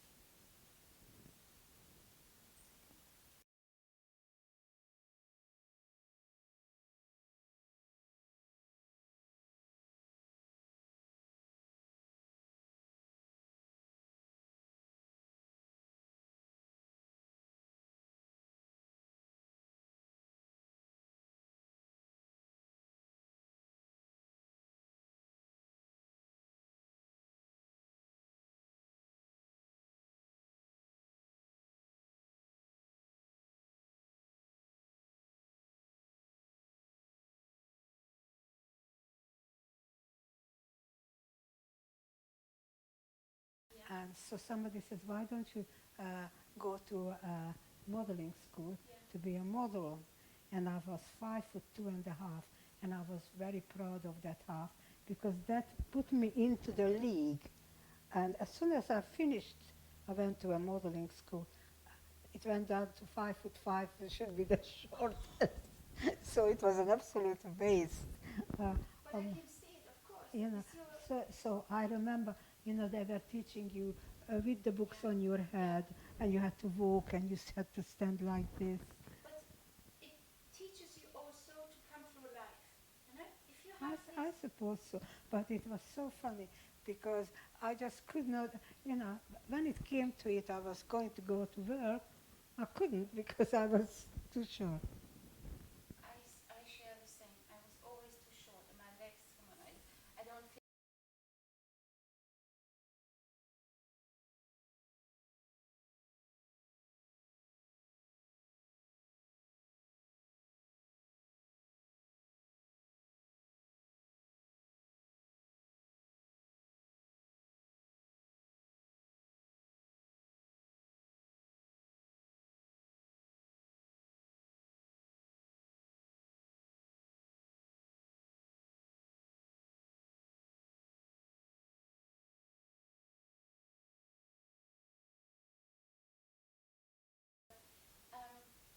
Yes, so this kind of identity and always the searching and the longings for this. So can you tell what was important for you, what you awoke in your children? Was it important for them that they are Jews, or are you celebrating Rosh Hashanah? We didn't talk about this. We do celebrate Rosh Hashanah and Yom Kippur, but not in a terribly religious way. We sit down with the kids, or at this time if they are here. If they are here, and then we just, when they were younger, we used to go to friends, and we used to have pizza, and we used to go to Kol Nidre night. But of course, our children, one is here, one is there, so we usually have it on our own. But that's as far as the religion is concerned. We are fanatical about Israel, meaning that we are sort of very, very very proud of being Jewish, very proud of that. And very. My main interest nowadays is Hungarian Jews. There's a lot of famous ones among them, and I'm very proud of them. And we just say we're Jews from Hungary, and we used to go a lot for demonstrations for Israel, a lot. And Now, against anti-Semitism, I used to go demonstrating for every week for Russian, first but for Russian Jews. Yes, Russian She Jews. was very active, and then there was a stall outside the large Marks and Spencer on Oxford Street at Marble Arch. There was a store for pro-Arab, pro-Palestinians, and then there was a store For Jews. for And I go every pro-Israel. Thursday night and stood We outside. used to go for a few years until that stopped. 10 years. Every Thursday, late afternoon, we used to be there, and people came and we argued, and we tried to convince them to be pro-Israel, let's say. Had some fairly unpleasant. Can you explain what Israel nowadays means for you? Well, I mean, I wouldn't particularly like to live there. We visited it quite a few times, but it's still full of Jews, and if there was, big problems for us here, that's the only place we would go. So I tell you what Israel is to me. hope. And to me, Israel is something, it's, what can I say? It's something which I believe in, and I would die for it. Because if there would have been an Israel in 1940s, my life would have been completely different. And to me, it's like a haven, something I know there is there. So if I am going to be in trouble, I can go there. That's the only country that I can go. You know, you realize that, no that if you are a Jew, asked. that's a country where no question asked. You just go in there. My sister was in Israel. She died there. It's a fantastic place. But unfortunately, we don't speak the language, and that's a very big barrier. So. But we visited quite a few times, and both of our sons were bar mitzvahed in Israel. It's like an anchor, you know, like a safety net. So, in the spirit of the young Israel, I think, yes, maybe it's a little bit glorified, and like it's about the kibbutz and how they all build it up in this desert and putting it into something of a Garden Eden. We don't have to go as far, but at the same time, it's a very complex place. It is a complex. Now, and the solution, yes, has to be found. Hopefully, much more peaceful than or respected on each interest. But the destination to have this kind of this is the only one, and it's definitely needed. This is what I. That's that's what that it is. It is a haven, a safety net. Yes, it's a very volatile area, but. Have you been to Israel? Well, I think you would love it. I would love it, of course. I work in this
Okay.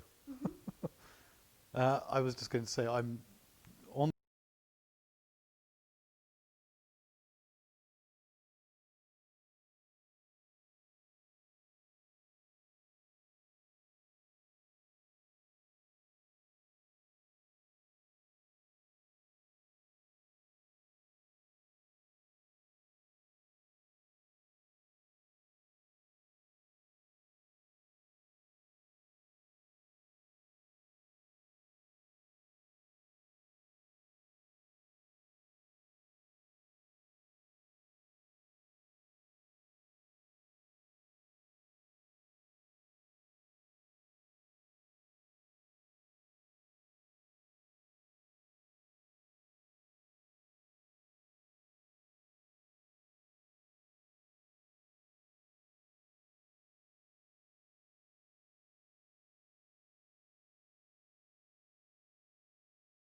start now. Yeah.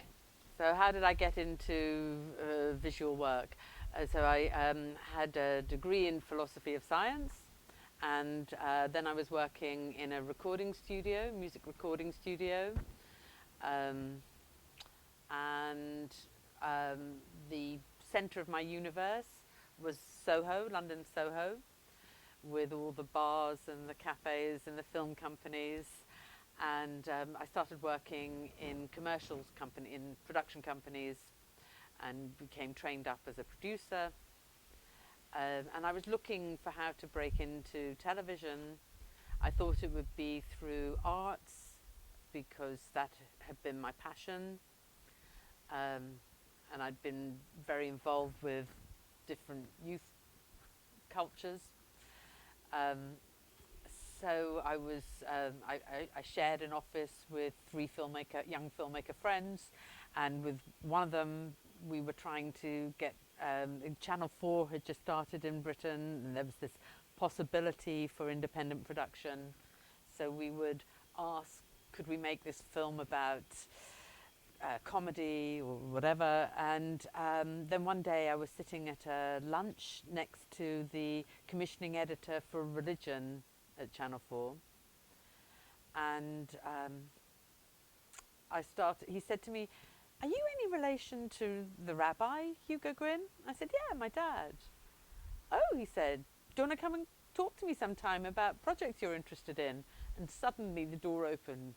It had never occurred to me that my rabbi father could possibly be connected to what I was going to do for work. I mean, I loved my dad, and I'd worked with him as a secretary in between school and university, and saw him every Friday evening, but, television.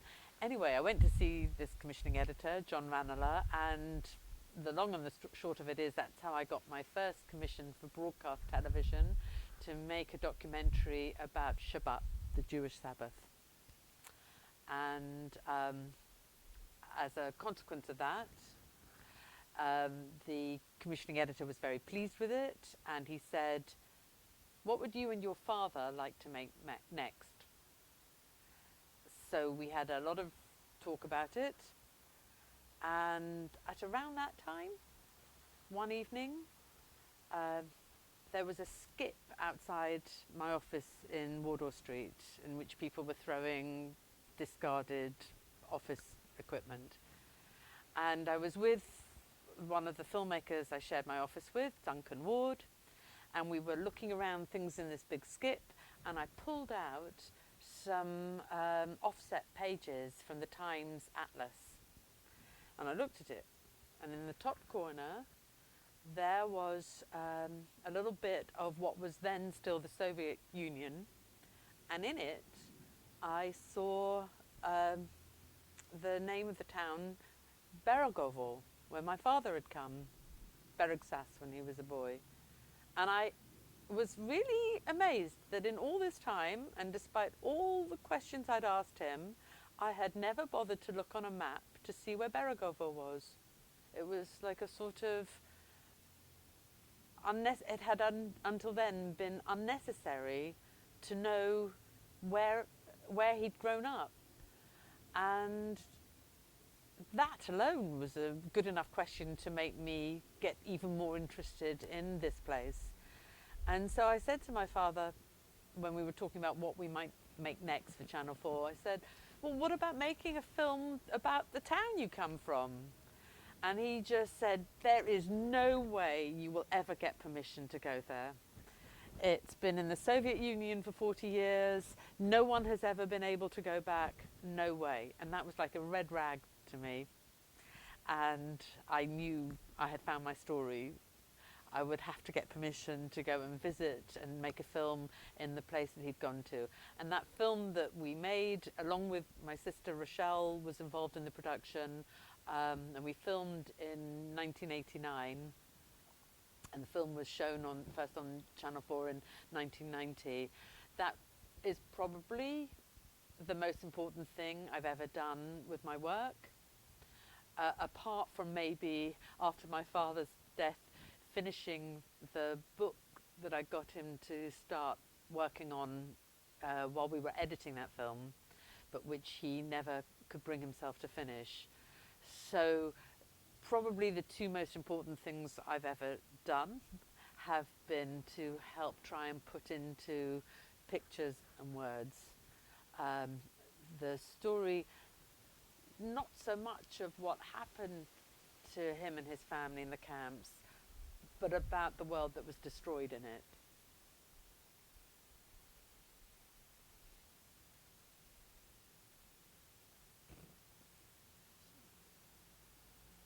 It's wonderful. It's wonderful, Naomi. So, can you, one more, how much time we have? Till Because 2:15, and I haven't got a watch on. I so don't have it. I don't I'm have sure it. we're okay. I'm sure it's Yeah, about one. But I want, Okay. because I want images also, you know. I'm so much more. Naomi, for me it's very important to know this bliss or the wisdom of your words. And do you think there's a lend from, from somewhere else, from the connection to your father, or because? Let me tell you, when you're making a film about dead people, very strange things can happen because you're giving the dead a voice, and all sorts of uncanny coincidences happened in the making of that film. For instance, going into the film archives in Budapest and finding by accident the very barrel that had been in the wine cellars where my grandfather had grown wine, or for instance, asking the handful of Jews who still lived there if anybody had any photographs from before the war, if they could bring them to us. And one woman brought one photograph when we went to meet with the community for Erev Shabbat, and she gave it to me, and it was lovely. It was a photograph of some children in the Jewish elementary school, and I passed the photograph to my father, and he went pale, because there in the back row was his younger brother Gabi, who was 10 when he was taken to Auschwitz and didn't survive selection. And but what happens when you're dealing with the spirit of a long dead 10-year-old? It doesn't necessarily go straightforwardly. So the woman whose photograph it was, she thought that she could get lots of money out of me, but I was working on a small budget. I didn't have lots of money. And I asked her for the photograph, and she couldn't give me one that was good enough, a copy that was good enough to use in the film. And then she managed to get out of the Soviet Union and moved to New York. And the film had already been edited, and I was now doing the absolute final transfers onto D1, when finally, in a packet, having sent her, I think it was $250 in the end, I had sent her the money, and finally the photograph arrived at my desk in London, and I rushed it straight round to be rostrummed and straight to the edit suite to get it dropped in, and that was Gabi's way of saying, I'm here too, I want to be in this film as well.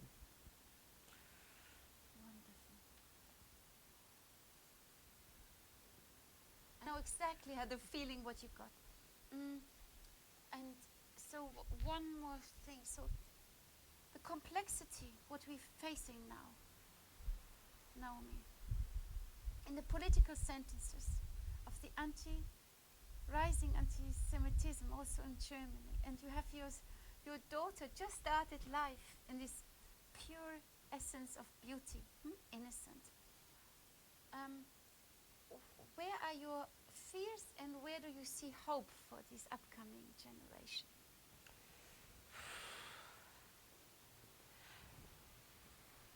I think our worst fears are around the fact that we're about to reach peak population growth, and that means there's more competition over the scant resources of our planet than there have ever been.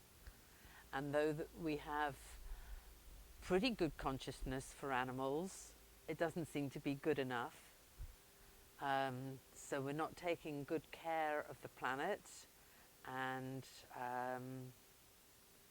not taking enough care of each other. Also, the coming of automation. You know, there's going to be ever more worklessness, and humans are only really settled when they're both when they have both purpose and pleasure. So if you take purpose away, we've got a problem. And then add to that the dark corners of the web. You know, we've created this Frankenstein with our communication miracles. And also we've become so squeamish about political correctness. So if you won't allow people to say what they're thinking, they're not going to stop thinking it. Instead, it's going to get squashed into all sorts of inconvenient corners.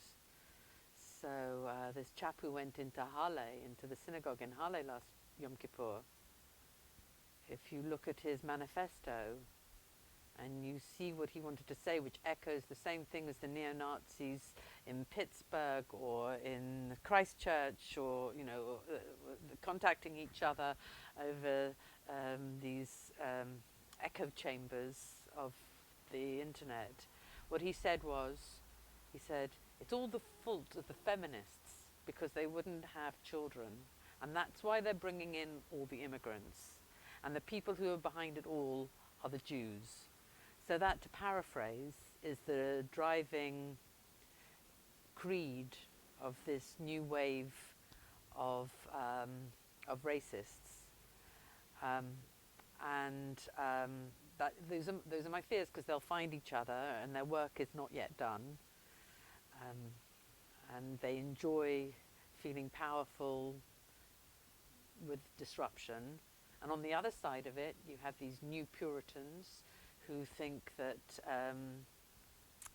you know, talk about their safe spaces and their triggers. You know, this rising generation, I take my hat off to them for having found a way finally to create a new generation gap and to get up the noses of us who grew up in the wake of the 60s and, you know, who fought so hard for equality for women and for homosexuals to love openly, and now they are driving back into the cupboard all sorts of they don't even realize, these young people, how hard we worked for the right to have our equality recognized as women, and so upholding the right for young people to change their sex. I won't call it gender, because gender is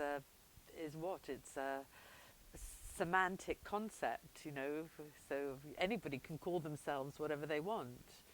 But when you start enabling or permitting young people to undergo surgery to reconstruct their sex, then something really significant is happening. And when that discussion is silenced in public because it's been deemed to be a no-go area of political correctness, along with any discussion about race, you know, it's just now a creed that all are equal, and we may not any longer discuss whether or not somebody has the meritocracy for a job. You know, I'm very concerned on all those fronts, because that's going to push the Nazis together, and maybe they can reform into some global international network that can become powerful again. Wonderful. Can I, and that I don't see your face, yes. Okay, come closer. Come. No, yes, I love this. And now, can you dance with your fingers? Yes. Just listen, yes. Softer, softer. And pretend to be like a bolt of wind.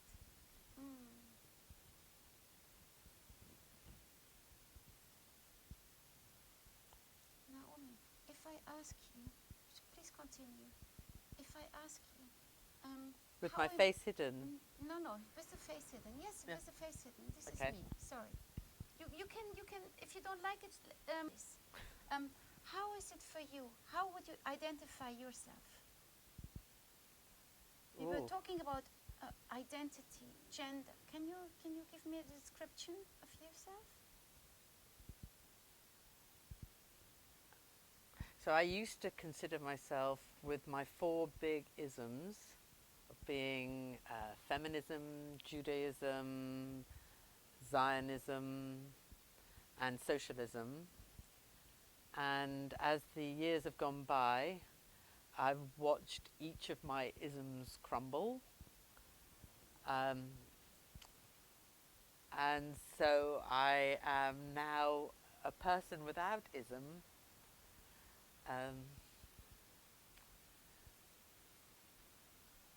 I am a woman,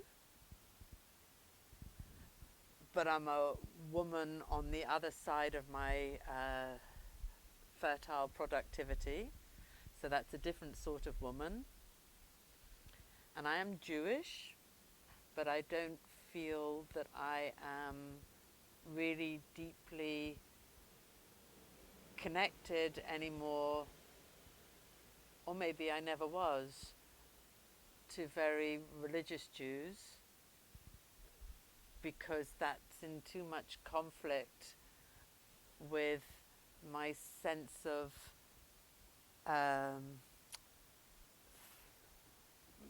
my need to be recognized as equal as a woman, and I feel too alien in a community where women can't take an equal part in the religious rites. Where am I with socialism? That's definitely moved on. I suppose I now see that most socialist organizations evolve to feed the people who are running the organization. I lived for many years in a housing cooperative that was built on very worthy socialist principles, and there was a time some years ago when my bathroom, along with everybody else's bathrooms, was about to be renovated, and the whoops, I'll let that go past.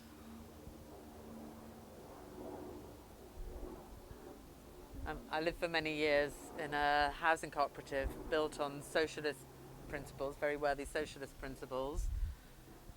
And some years ago, my bathroom was going to be renovated along with the bathrooms of everybody else in the building. And my epiphany moment about where I stood with socialism came when the Bulgarian plumber came up the 4 flights of stairs carrying a new sink, and he put it into my bathroom.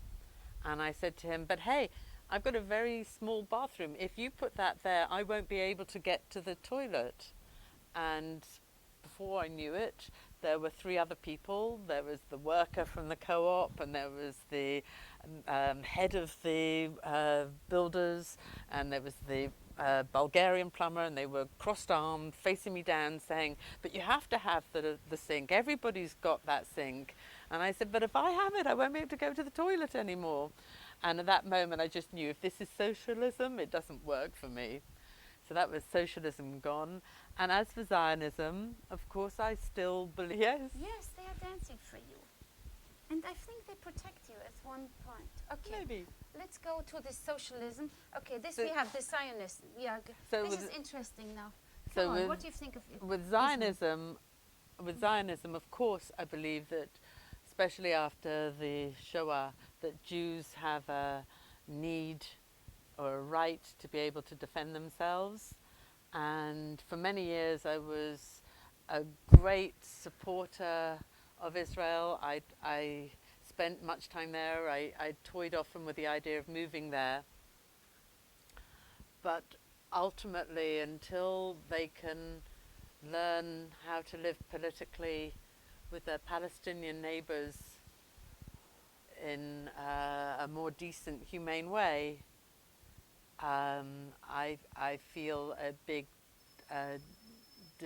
detachment from Israel, not from the people who I know and love there, but politically, I suppose I have a great sense of shame that they haven't been able to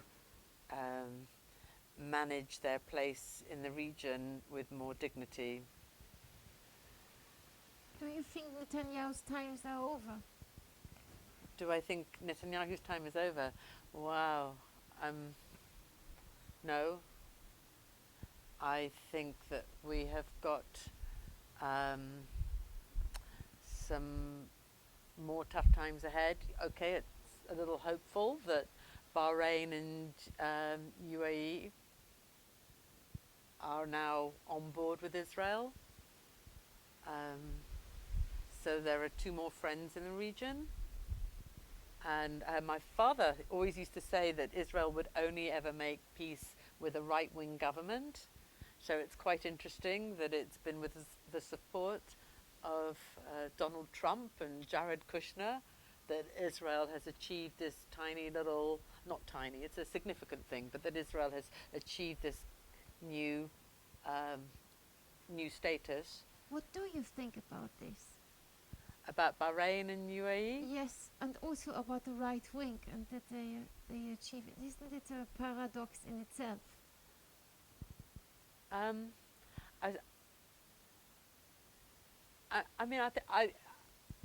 so amazed that other people have allowed Israeli right-wingers to become so powerful. You know, what began as one man, Moshe Levinger, going into Hebron in the 1960s for Passover, that should become this settler movement that has railroaded any possibility of Palestinians getting any sort of fair deal. And the left-right thing is a bit odd because it kind of shifts around. I mean, suddenly you and I as women are, or if you're a feminist, you're considered to be right-wing in the current discourse. And just being Jewish in Britain now puts you into the position of being privileged white, which has become equated with right. So I'm finding left-right less useful. Me too. It's such a limitation. And at least, and this is maybe we are doing art, it gives our own, perspective or microcosmos to this complexity of the world. One more last question. How important is this? Do you see yourself as a cosmopolitan, as a world citizen, and the connection to Europe? So. Very pertinent for these months as we head towards this crazy Brexit situation. And without a shadow of a doubt, it's made me understand that I consider myself to be a European and a Londoner. And I'm very fond of England, but I really don't see how Britain can actually detach itself from the countries that it sits among, and the problems that face any state in that area will eventually affect all the other states, as we learnt collectively from the last war and from the rise of Nazism. Wonderful. So, this was the interview, and now, Naomi, I want, please, everything. Now, you go in front of the shirt with your hands. No. Stay there and put your hands in front of the shirt. Like this? No, the other way around. So, and stay for 10 seconds. And just feel this. Little dance with your hands. And then you put the hands in this to push the shirt into your face. That is, yes, more, that I see it. That you see your face. Close You want me to see it? See my face? No. Just give me the Like silhouette. this? Yes. And closer. The anxiety. Yes, play a little bit around. And closer. And now move your hand around your face. Yes, just, no, really feel your face through the shirt. Even if it's getting dirt. Oh, yeah. And can you touch your shin? Just feel, I know, it's beautiful, it's powerful. Yes, touch your shin, your nose, go, yes. Softly, yes. Stunning. One more, go. Can you breathe? Yeah? Okay, please go. Just touch yourself, and also the head. Just give us, like these 3D models of your beautiful face. Yes. 10 more seconds. Is it possible? It's my image, yes. 10 more seconds. Feel your eyes, the glasses, just like a meditation. Give yourself a massage.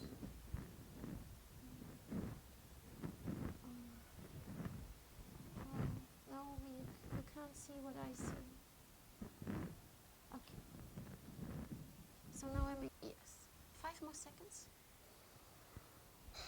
Can I see that you breathe on your stomach? It's heavy, yes. Breathe. Breathe, yes. And in 5 seconds, you let your hand very softly, let it fall next to your body. Yes. And stay. And now you go, yes, in the sharp line, you go out of the image. The ever way you find your exit through. And I just want you to walk out. Wonderful. So I reworked my father's story and Holocaust themes several times in my working life. And in 1995, I made my first radio documentary, which I called A Strange Legacy. And it was about how the story of the Shoah was being conveyed for posterity. And I went round all the existing Holocaust museums at that time. There weren't very many of them. There was Yad Vashem, and there was the Holocaust Museum in Washington. And I interviewed Emil Fackenheim, the philosopher, and my father, amongst others. And I asked my father how he'd want this devastating chapter in our people's history passed on to his own descendants. And this is what he said to me, which I then reproduced in a book. I would like you to try and convey to those who'll come after you this very specific thing, that you come from a world that was a beautiful world, that was caring, that was God-fearing, that had a very high set of values. It was honest, it was hard-working, it prized learning, the gifts of the spirit and of the intellect. It was in fact civilized, and whatever you do, make sure that something of what makes for genuine civilization gets carried into the rising generations. That will be the finest way in which you will honor the memory of those who went before you. Wonderful. Can I ask you now to read the last sentence, very, very slow. And just, we read it, please, if I ask you, read it 3 or 4 times, but as slow as a snail, just to digest what he said in the last sentence. Very slow. That will be the finest way in which you will honor the memory of those who went before you. That will be the finest way in which you will honor the memory of those who went before you. Like a mantra.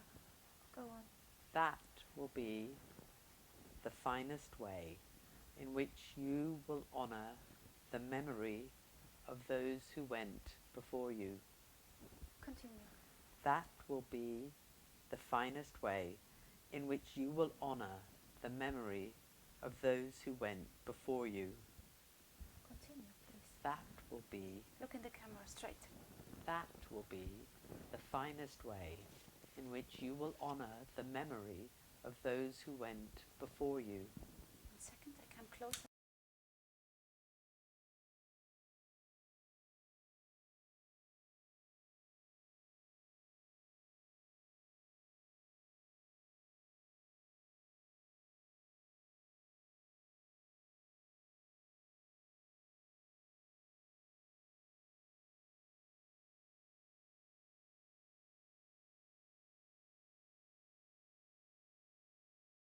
Who was working on a sculpture for the Holocaust exhibition at the Imperial War Museum, and I went to see him while he was installing it. And it was a beautiful thing. It was of the arrival and selection at Birkenau, based on the photographs in the Auschwitz album. And it was made out of tiny little white figures, and the sculptor, Jerry, was putting in so much detail to it. And I looked and I saw this moment frozen in time. You know, I had studied those photographs so many times. I had spent so much time trying to connect with this moment where it was decided who would live and who would die. You know, this selection process at Birkenau surely symbolizes, perhaps more than anything else, the way that the Nazis became like godlike in the Shoah. And it then occurred to me that you could sit and stare at this moment for the whole of the rest of your life and let it swallow your life just as it had swallowed theirs.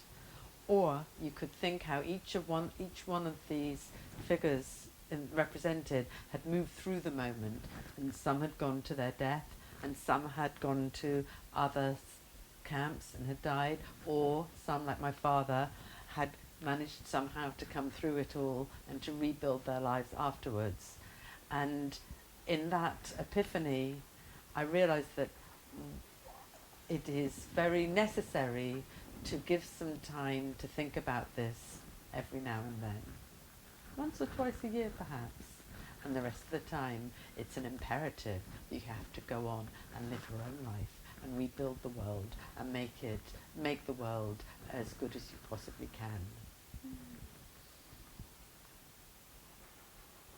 An angel. Yes. Wow. Okay. Thank So you asked who am I? You know, I would say that I am, Good. like everybody in our generation, deeply scarred by what happened to our parents, and yet new life grows, and it's our task to try and craft that new life and what grows up so that it can breathe and flourish. And actually you asked me, how does COVID relate to the Holocaust? And of course, really, really central in that is the idea of breathing, and the image, you know, the idea of all these millions who were taken into the gas chambers and choked with poison, and how in these last months, whether it's George Floyd being choked to death under the knee of an American policeman, or whether it's people with this virus choked for oxygen, being drowned in their own fluid in their lungs. You know, we don't breathe unless the planet breathes, and the responsibility of our generation to try and do something about that.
With you, I really want to discuss much more about, the essence of Hannah Arendt. And Hannah Arendt, she said, we should we should learn to love the world. So, do you agree with this? On these kinds of, and faced with the huge uncertainty of the pandemic and the uncertainty of the future.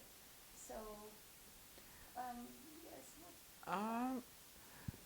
Well, I certainly think that I'm an optimist and a believer in progress, and so in that respect, I share her vision. But as Hannah Arendt wrote herself, with the Holocaust, there are terrible things that have happened in history and continue to happen. So it's hard to be optimistic. But I think I think that society has continued to get better for most people. If you compare living standards today, freedom of speech, women's rights, and many things, the world is a better place than it was before, despite whatever atrocities are taking place, as I guess they've always occurred through history. And yes, but where do you get your source of optimism? I'm a great believer in the Enlightenment and in science and technology. Obviously, there are things that challenge your faith. The discovery of splitting the atom and nuclear weapons was an example of great human ingenuity, but it was something that could be used for very dark purposes, and there's the continual spectre that the human beings have the capacity to destroy themselves, to destroy the world entirely. So that's very frightening, but I think it's important to be optimistic, because the pessimism is unhelpful. If you're too pessimistic, there's no reason to do anything positive.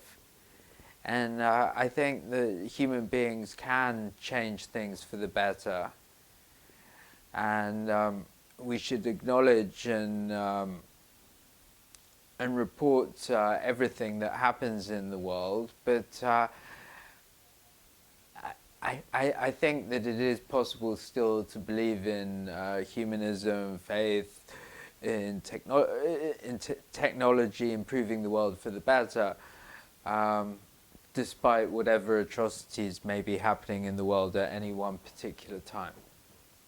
Yes, thank you. But what do you think about, imagine that Hannah Arendt was living today and facing this complexity of the pandemic and also the rising anti-Semitism. If you go into an inner dialogue with her, how would you think about she would react?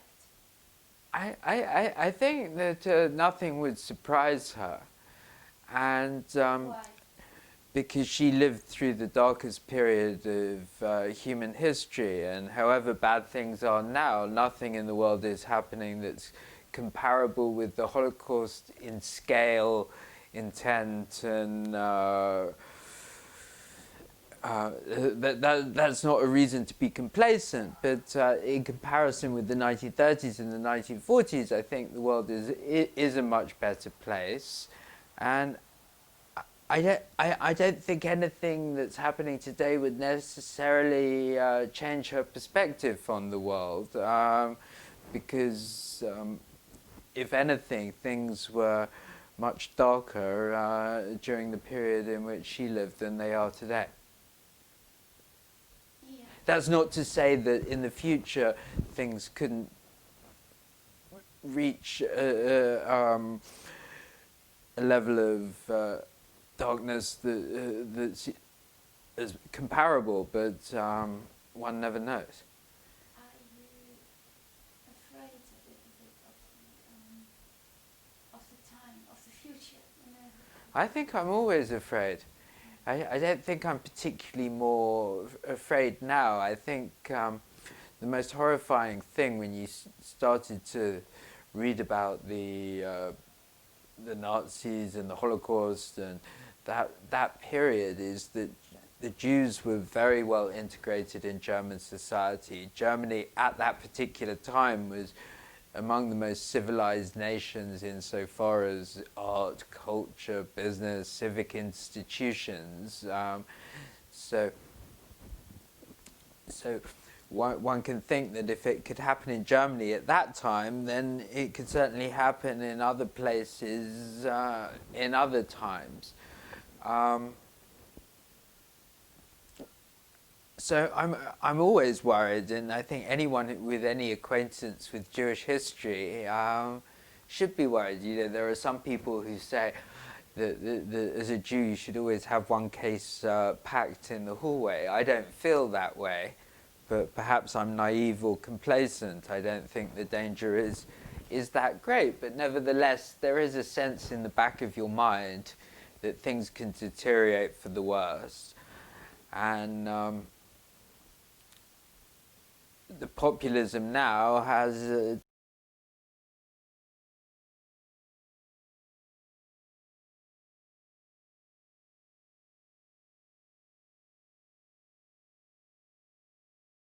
of the populism that we saw in the 1920s and the 1930s, but there are differences, and what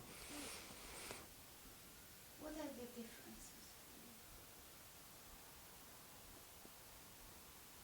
well, the Nazi Party in Germany had much a larger percentage support than any far-right party has in the major European countries today. In France, Le Pen got traditionally 15% of the vote, but I wouldn't. Although Le Pen is on the far right, I wouldn't describe her as a Nazi. That she's certainly far right and a nationalist extremist, but I think to call anyone Nazi is used too lightly, and what was distinctive about the Nazis was the intent to a genocidal intent towards the Jews and a desire to make war. And I don't see anyone in Europe with that agenda. That's not to say that their far-right politics couldn't be transformed into something else, but I think there are quite clear differences. And also, Europe was devastated by the First World War. It was such a trauma, particularly for France and Germany, where the number of people killed was unimaginable, a generation wiped out, and the years of Weimar was so unstable that I don't see that level of instability now, despite the pandemic. And one of the things I've noticed with the pandemic, as awful as it has been, I was actually more worried about the social consequences of breakdown, and nothing as bad as I thought might happen. There hasn't been a breakdown in social order. Essential services have continued to be provided. So in that sense, I've felt a sense of relief, because I feared that the pandemic could be much worse. And if you come back, because you were talking about this, what declares for you? Because you never saw a real Nazi. You were not confronted with a real Nazi. No. So what is your, but if you combine in your memories, how did you declare a Nazi in the real time? So, or what is it, and also what does it mean for you, to speak with a German like me, or or even more, or deeper? So. Yeah. Well, certainly, I think the Nazis have been represented so much that you only know. In a way, I only know them. In the language or in the memories. Well, I think my first you learn about this stuff at school from reading books and also from watching TVs. I think my first images of the Nazis were watching American and British films where you had actors speaking in English with a German accent, and even though I knew that this was a dramatic representation, obviously not realistic, I think some of these images do subconsciously enter your imagination. But I've read a lot of history, particularly German and European history, so everything I've learnt and my real knowledge, I guess, has to come from books, some photographic exhibitions and documentaries, but really principally from books and novels. Yes, but could you name some of the books who inspired you, who gives you, you know, this satisfaction, or, you know, the hunger for life, it's all inside. Yeah, there have been so many inspirational books on the Holocaust. I remember being particularly affected reading Primo Levi, If I Was a Man, and deep to try and because when you read a book you're forced to use your imagination because you're reading something and then you create mental images of what you're reading, even if you're not trying to. Somehow they occur, and with Primo Levi's writing, he's describing the emotional and experiences How young you were when you read it? as a young teenager, 13, 14. So I think that was a book that made a large impression on me. And then as I've grown older, I've read a lot of serious history in Kerschel's 2-volume biography of Hitler,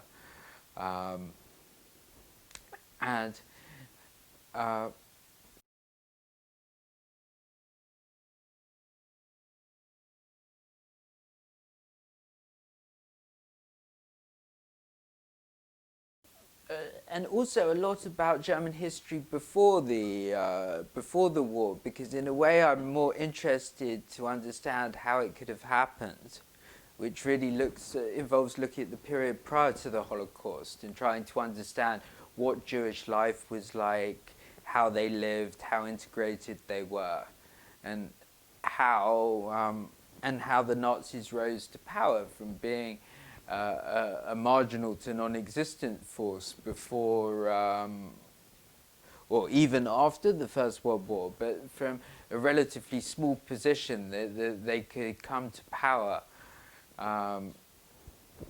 within a space of 13, 15 years.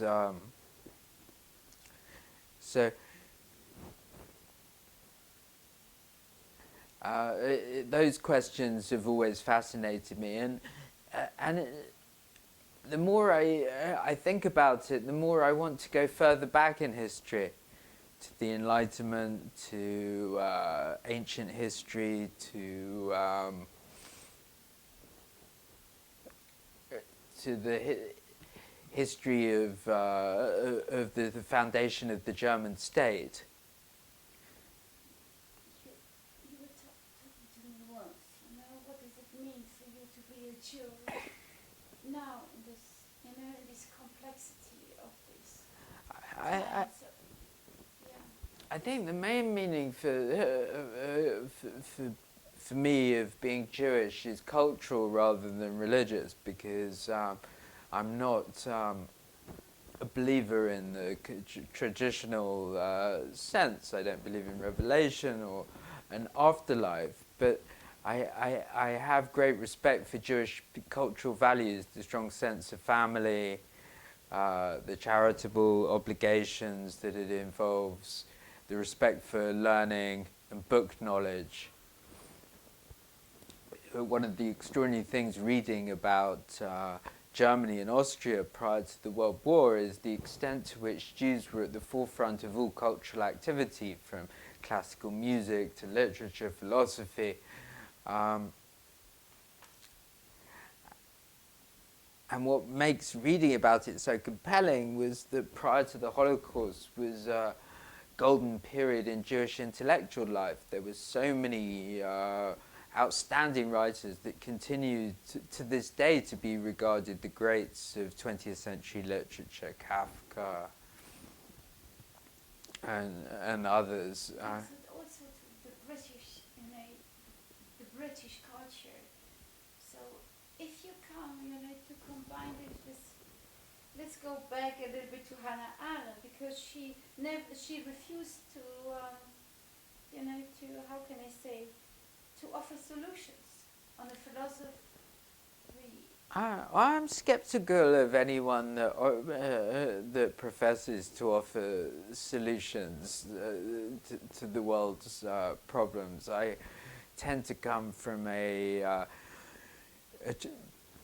quite an English philosophical background, empirical empiricist sort of foundation and a believer in reform rather than revolution, that we learn from experience, that we should look to evidence to see what works best.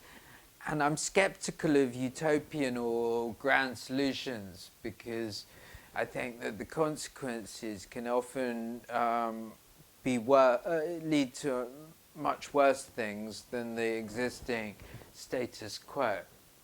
So it's easy to come up with grand plans to solve all the world's problems, whereas if you have a more limited approach where you try to make the world better by small changes and achievable changes, I think that's a more realistic way of approaching things. I'm not against all revolutions. I think sometimes in some extreme circumstances it's justified, but generally speaking I'm not of a revolutionary inclination. Yes, but now even if it sounds a little bit, just scratching the surface, but yes, I know that you read this Banality of Evil and the Jewish question. And I was always interested in this, what it means to be Jewish now. And she has to be intermingled in so many different states of identity. And when you see it now, you're raised in Britain, and we were talking this before, that you have a British passport, but for the others, it seems to be you're more related to Israel, and at the same time, where do you see yourself and this as an utopian? Let's be a little bit. With my Jewish identity, slightly complicated because I'm not a religious believer, but I admire I like the cultural values of the Jews, and I'm very mindful of the history, but I think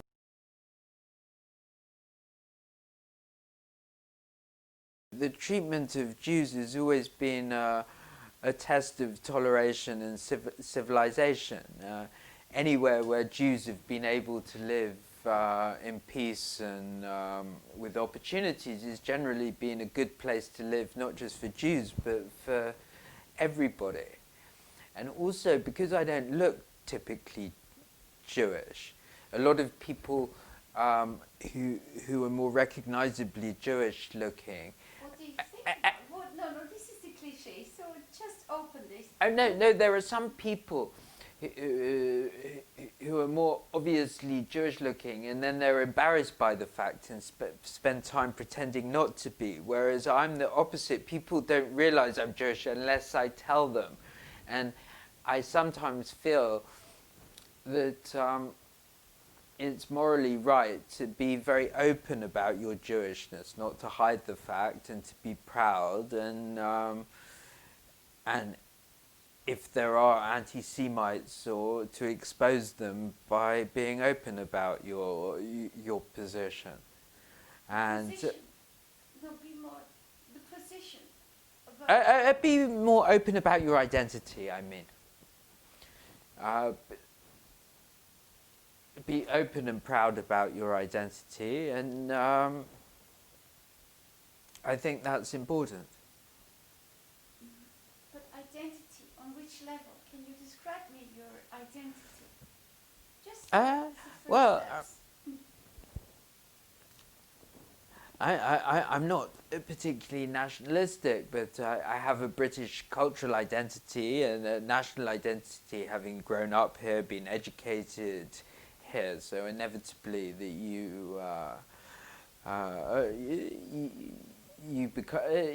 there's a certain level of cultural appropriation, and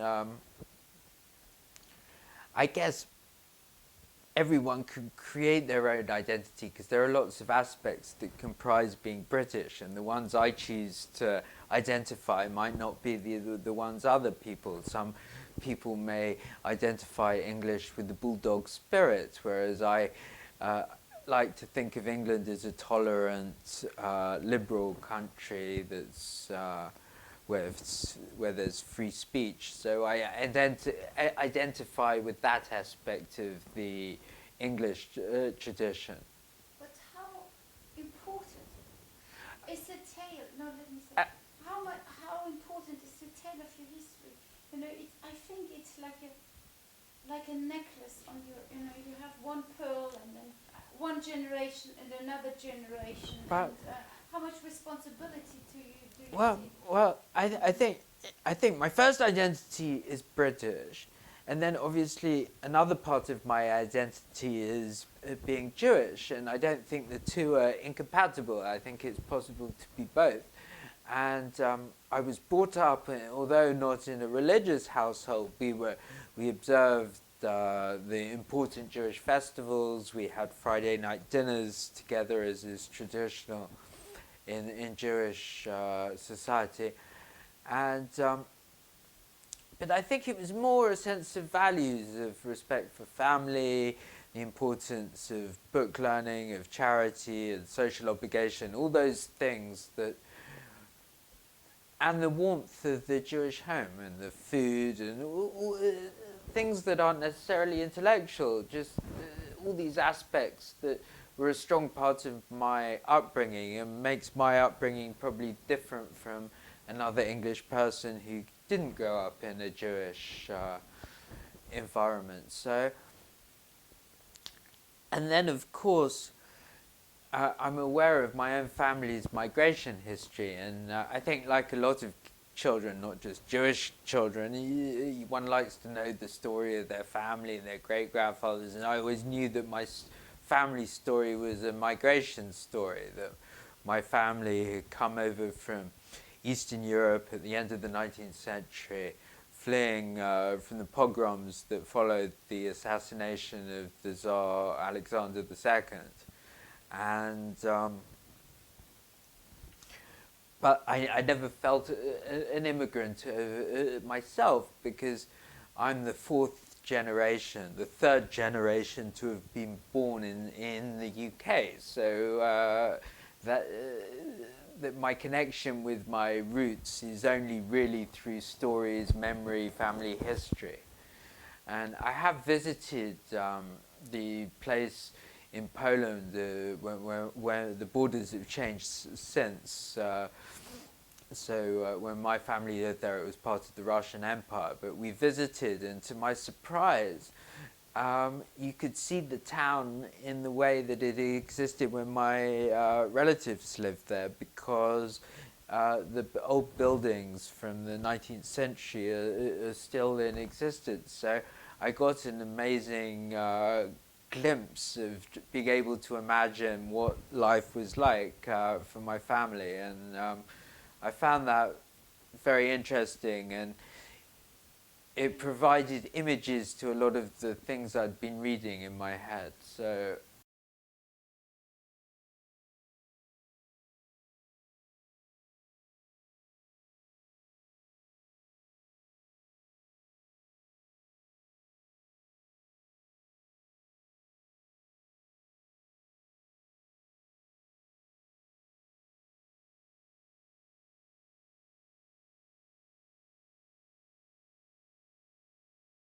Describe these images. Can you kind of slow down? well, the landscape, particularly, just a feeling for the landscape and the environment, where they lived in Suwałki, near the border with Lithuania. It's a land of lots of forests and lakes and swamps, and sort of almost a cliched vision of, as one might imagine, the sort of country shtetl life, because my family actually lived in a small village outside of Suwałki, which we visited, and it wasn't difficult to imagine what it would have looked like with when it was a shtetl. So. Can I interrupt you? Because you were talking about this and the memories in between. They are transformed, and you were there with your father, right? So this is just passing over this is the memories, responsibility.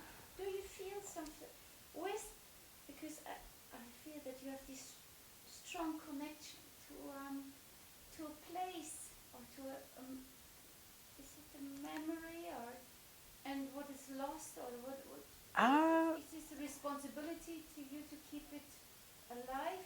Because with all the books you're searching for something. Yes, I think there's something to that. I think I've always been had a large interest in knowing as much as I could about the world: history, politics, literature, philosophy, art, and I think part of that focus is being able to locate yourself within the broader history. What is the family story? Where did they come from? What was their life like? Why were they living where they did? These kind of questions, I think. But being a fourth generation, there's such a removal that I think it would be disingenuous to say the connection was too great. But certainly like to think about myself historically and thinking of the history of my family and within the history of the Jews and the events of the 20th century. And when we were in Suwałki, we visited a cemetery. Jewish cemetery was next to the Christian cemetery, but during the war, the Nazis flattened the gravestones, bulldozed them with tanks, and now they assembled all the discarded gravestones and created a wall in the middle of the field, so where you can read some Hebrew letters and names, and that was quite emotional because, you know, it was obvious that if my family hadn't left Suwałki when they did and had remained, they would have been killed. Yeah. So you're talking about these kind of countries, and now they change nationality. So how important is for you Europe? The question of Europe and how to save Europe as a.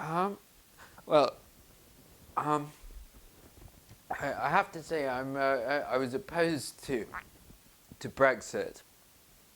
I wanted Britain to remain part of the European Union, but now that it's an established fact that Britain will leave, to say Britain's leaving Europe is misleading, because Britain will always be part of Europe. It's a geographical fact, and it will always be part of Europe. But to weaken our connections with Europe is a mistake, I think. And I think the whole post-World War II settlement is unraveling. The European Union, NATO, and all these institutions were created, or a strong impetus was to make sure that Europe would be united and wouldn't get drawn into similar conflicts that had resulted in World War I and World War II. And I think that the fact that there's been a long period of peace since 1945, in the sense that there haven't been wars between the major European powers, of course, conflict in Bosnia and other small conflicts, but nothing of a comparable scale has happened. And I think a large part of that is because there were strong European institutions created and an effort made to learn lessons from the past. And because of the war. Because of, you know, never ever let this war happen again. But unfortunately, I think that impetus is being lost, and it's always something I've thought about as we get further and further from the war.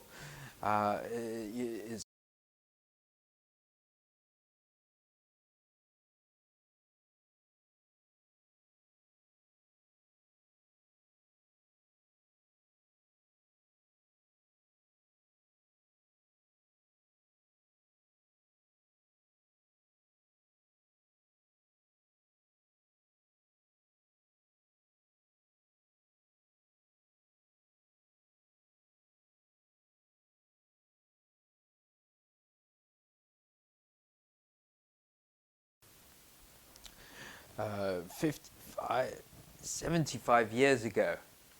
And it will soon be the case that there won't be any survivors left from the war.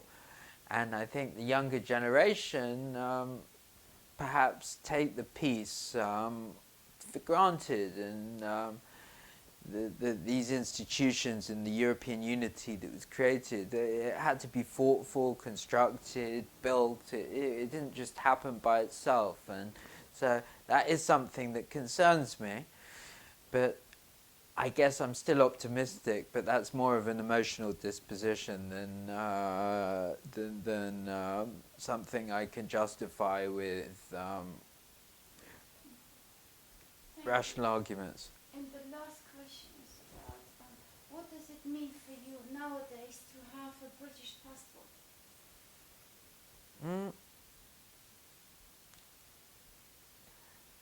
I don't have an emotional connection with my passport. I'm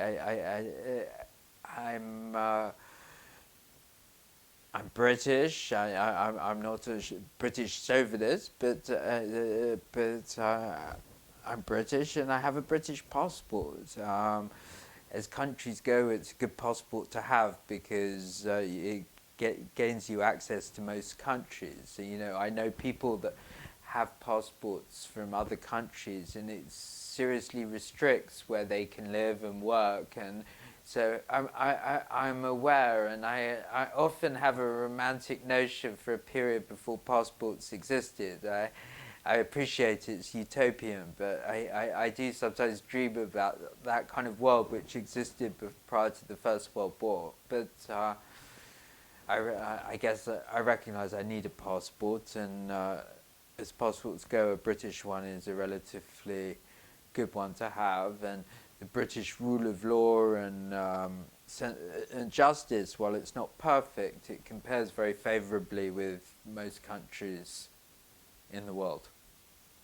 Yes, I'm sorry to continue, but I just want to ask you, because Hannah Arendt said, I cannot love a nation. No, I feel I can love my friends, but yes. I cannot love a nation. No, so I don't. I share that view of hers, and I always think of that quotation that patriotism is the last refuge of scoundrels. That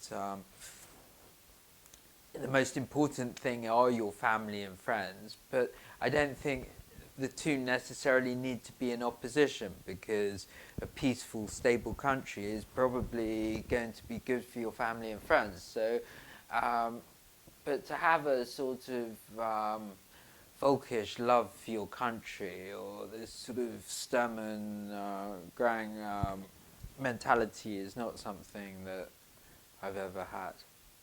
Okay, and if you see your future, you know. We were talking a lot about utopian, and you know, I'm not allowed or so. So yeah, so where do you see yourself, or where do you see, yes, in a couple of years, what would be the most dreamful, the best? Well, the most optimistic scenario is that I remain in England, because despite all the problems with the pandemic and the rise of populism and Brexit, the country remains a liberal, tolerant society governed by the rule of law, with free speech and the protections. When you see what's happening in Russia and Belarus and other countries, well, things are certainly not perfect here. You do realize that in comparison with other people, you may be fortunate, and I've certainly never forgotten that. And if you come back, because now you look a lot of the German side, and it was only 2015 when Angela Merkel makes the huge sentence. She said, "Wir schaffen das," to let them, you know, to let the migrants into the country. So how much feelings do you have of transport into this, you know, to this country? And I was having an evil history coming out, you know, the worst what the world created, and now to be trying to solve some some of these eagerly needed problems and about refugees nowadays? Well, I think as a Jewish person, you have to be conscious and sympathetic towards other immigrants, because the history of the Jewish people is a story of emigration, often forced from violence or political discrimination. So I think it's hypocritical if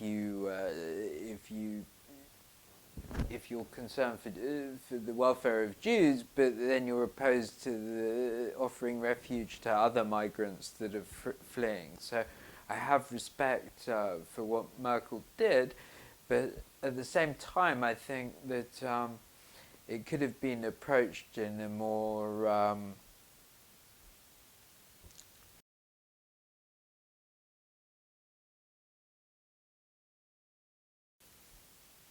sensitive way, or a more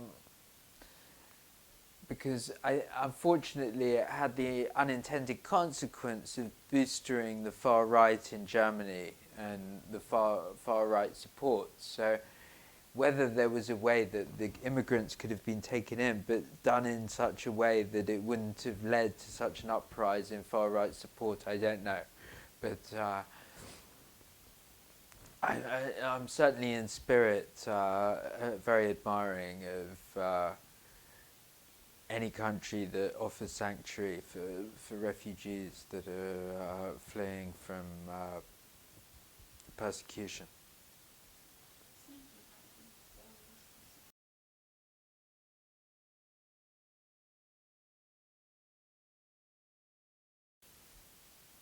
Sensitive way, or a more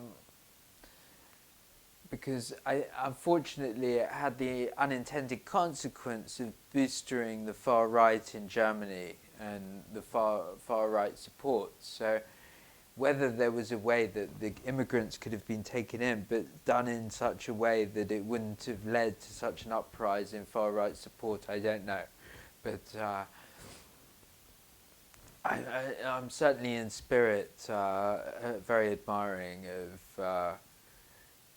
any country that offers sanctuary for refugees that are fleeing from persecution.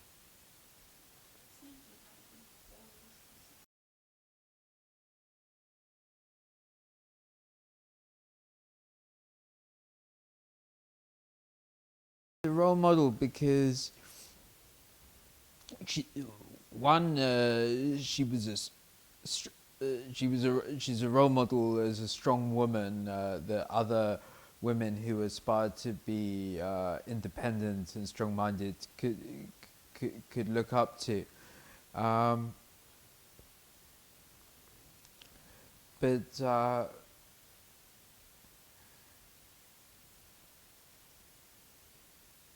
I think the reason why she's really a role model is because the quality of her writing was such that she could say independent-minded things in a very succinct and beautiful way. Her faculty with language, and particularly with the German language, although she wrote wonderfully well in English as well. Can you imagine how it is for her, just to be German and to write in another language and to listen to Eichmann at the same time in German? No, that's something I don't think you can ever fully understand unless you're from that background. But at the same time, I have an awareness, having read her work and read about her, that how important the German language was for her intellectually and artistically, and imaginatively as well. And I know that in particular in German there are so many words that are difficult to translate into English. And one more question is about how can you describe, because, or do you understand, you know, that so many Jews are still who regarded Hannah Arendt not as, and I didn't understand fully her work or what she wanted to present. So I think that inevitably there was a strong reaction to her work, particularly from Jews and particularly from Holocaust survivors, given that there was an implication that she suggested that they could have resisted more, or that they were not strong enough. But I think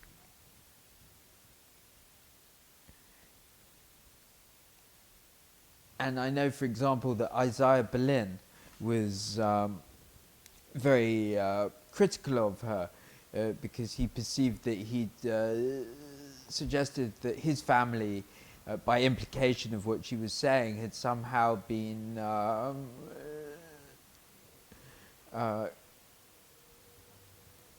too weak to resist, and that more could have been done.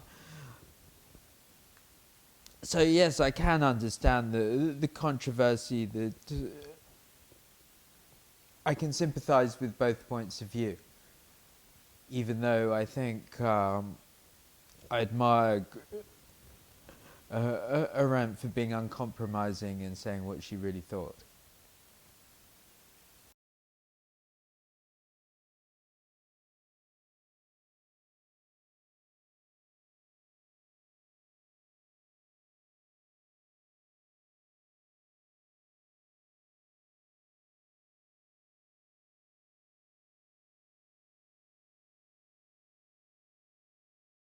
Expressions. Because she thought she was never a philosopher. She said, no, I'm not a philosopher. Because for her, in her mindset, there were no female philosophers allowed. So she pretended to be... I think when she says that she's not a philosopher, it's really a semantic and political issue that she's raising about the sexism at the time and the snobbery which made philosophy a preserve of, particularly of men. And I wouldn't think so. No, she was comfortable in her role. No, because for her it was never an option to be a female thinker. But I think she was forced into that position. In another world, if the philosophy departments had been open to her, she could very easily have sat in the philosophy departments. I think that the position was forced on her by circumstance. Yes. Because I regard her as a political philosopher. Mm-hmm. And if you open this like a butterfly,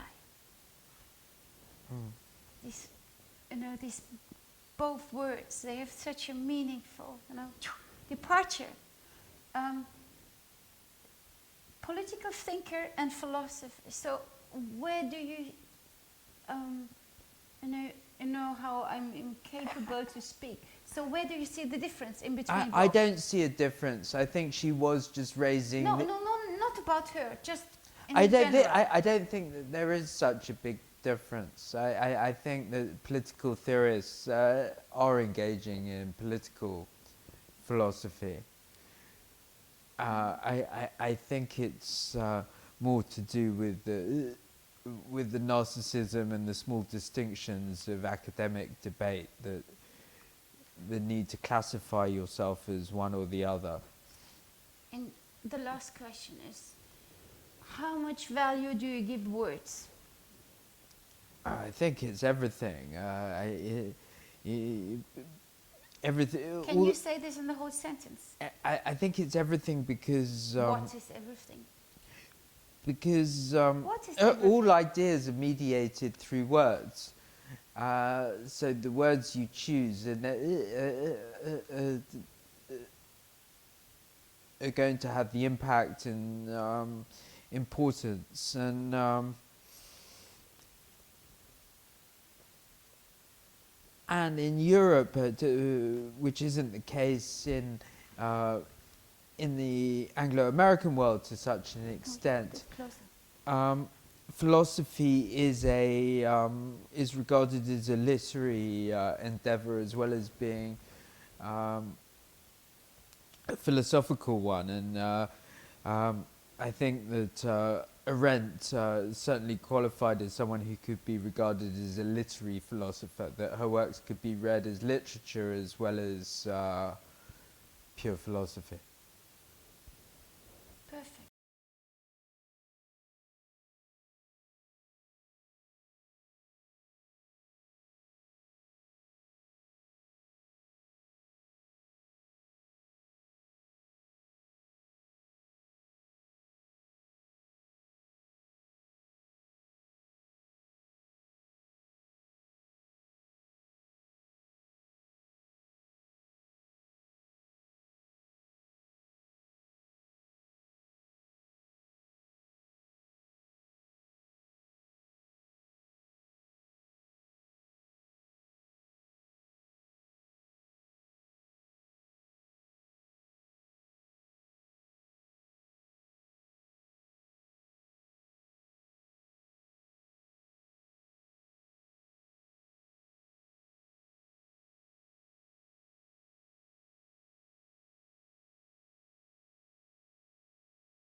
He was very unwell, so it really impacted us as a family, and I really know the effects that it can have on somebody, and he still has some ongoing, issues, nothing too serious, thank God.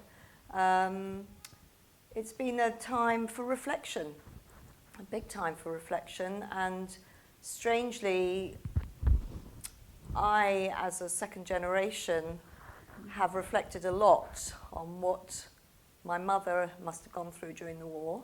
She was hidden many times, which we'll come on to perhaps. And, and every time people around me complain about what's going on in lockdown, I think of what those people went through, and particularly my own family, hidden and had to be resourceful and resilient. So I try not to complain too much. You are allowed. Wait, I need you closer. This is true. So it is. I think this is the thing of living memories, and the fading out of something. Because the first time we are fading a generation where the Holocaust survivors are. No, they are. It's so much better. No, they are fading out their lives. So, and how can we capture their memories? And I think you have done a lot of these works, or? Well, I have. I've been very connected to Holocaust education. I feel very strongly that we do have to pass on the stories to make sure that we record as many stories from the victims and the survivors, and also for second generation to pass that on to the future, to third generation. We don't want it to be just a sort of a footnote on a page in a history book.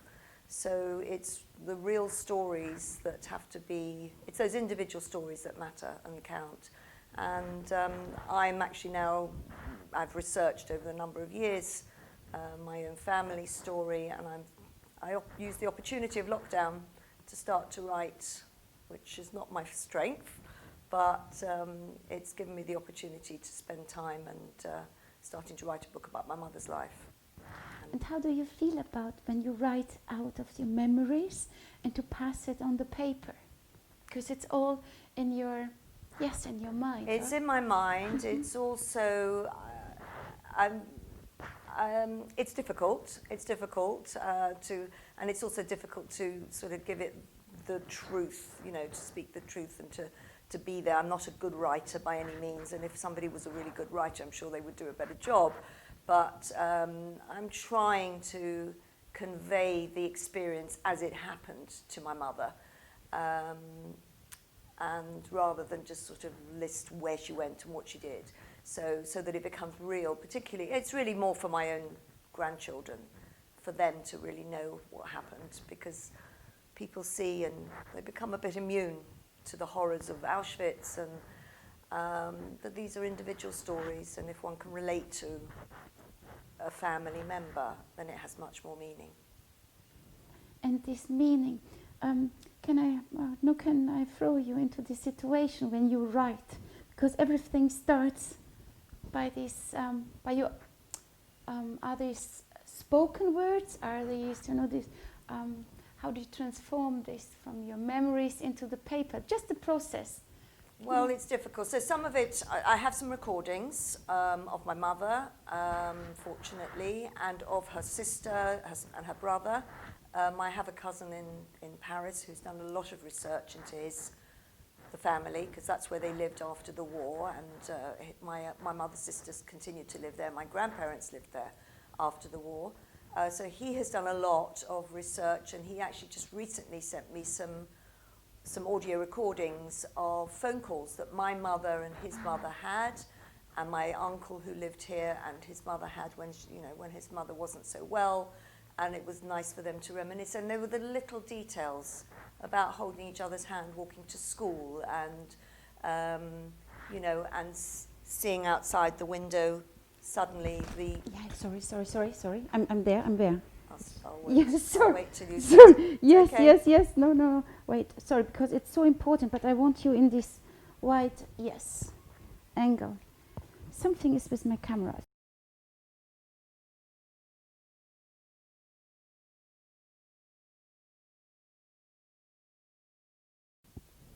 We were in Paris. There when the memories, the little gestures. Yes, the little gestures. I love these gestures. Yes, and then my aunt recounted how she remembers the brown shirts, the SA, walking past, singing, chanting Nazi songs, just outside her window, just past the flat. You know, this was in the beginning. This was in 1933. So to sort of, as much as I've read and I've heard and I know and I've seen all the documentaries, when you hear somebody that's actually a young, this was my aunt, I'm assuming my mother saw it as well. You know, my aunt was, how old was she? She was 14 at the time, so my mother was 9. But just to see it through her eyes, that she witnessed it. I know that my mother witnessed Kristallnacht, and the synagogue that they went to, which she loved to go to with her family, was burnt down in Kristallnacht, the main synagogue in Frankfurt. So to know and to be able to see it through their eyes is very powerful, and one tries to convey that to when we put it on paper. I'm going to try. Anyway, I haven't written it all yet. Yeah. I'm just starting. So is this kind of, when you think yourself, in this little girl, in the stage what you are as a woman, and now going back to this, what your what the heritage of your family is, and just these images where you see the burning synagogue in Frankfurt.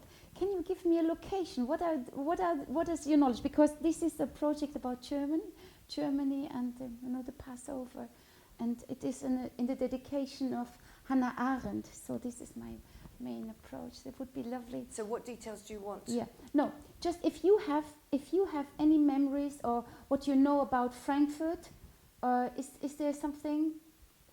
I know the locations where they lived and everything. Yes, so you were searching this. Can you, did you make your own walk through this? I've never been to Frankfurt. You've never been?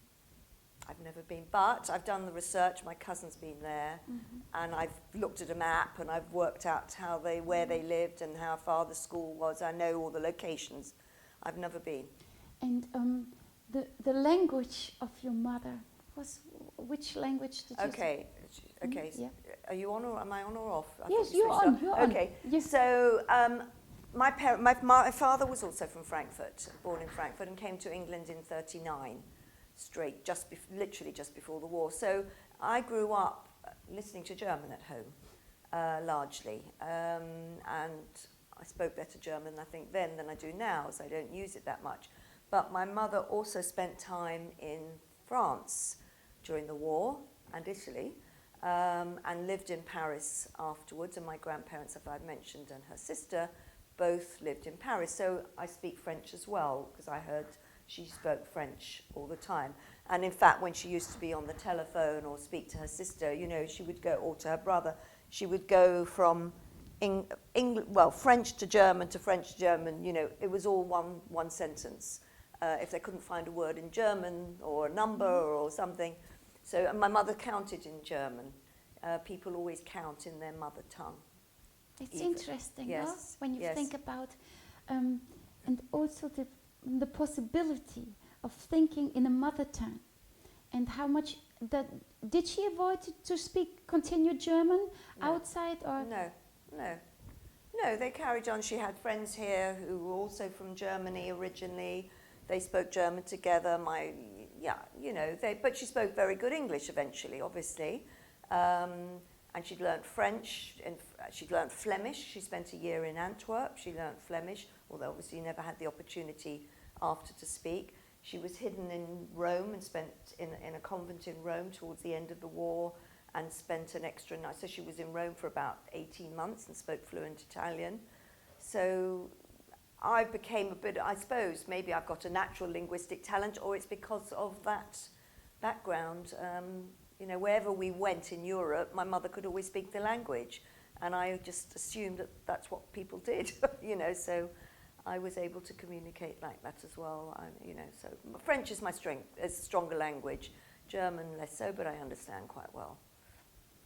For example, in my case, my aunt never spoke one word German. She never crossed it. So it was this kind of, the harshness and never come back. So it was totally a new beginning. But so your mother, she transformed her beauty of speaking in poetry and the way in German also to you. So how was it for you to approach German? Is it a big Well, I learned it. I studied it at school, so I studied French and German up to A level. So I studied Goethe, and so I can't say that I loved it. I prefer the Romantic languages rather than German. It's so hard, and I'm not happy that I use it when I need to, but I don't feel that comfortable to use it. It's a language. I don't love it, and it does obviously have connotations for me, but. I think my mother didn't choose to continue the German language because she loved it. It was just expediency. It's what she came naturally. She needed to express herself. That's the easiest way language to use for her until her English improved. So, but.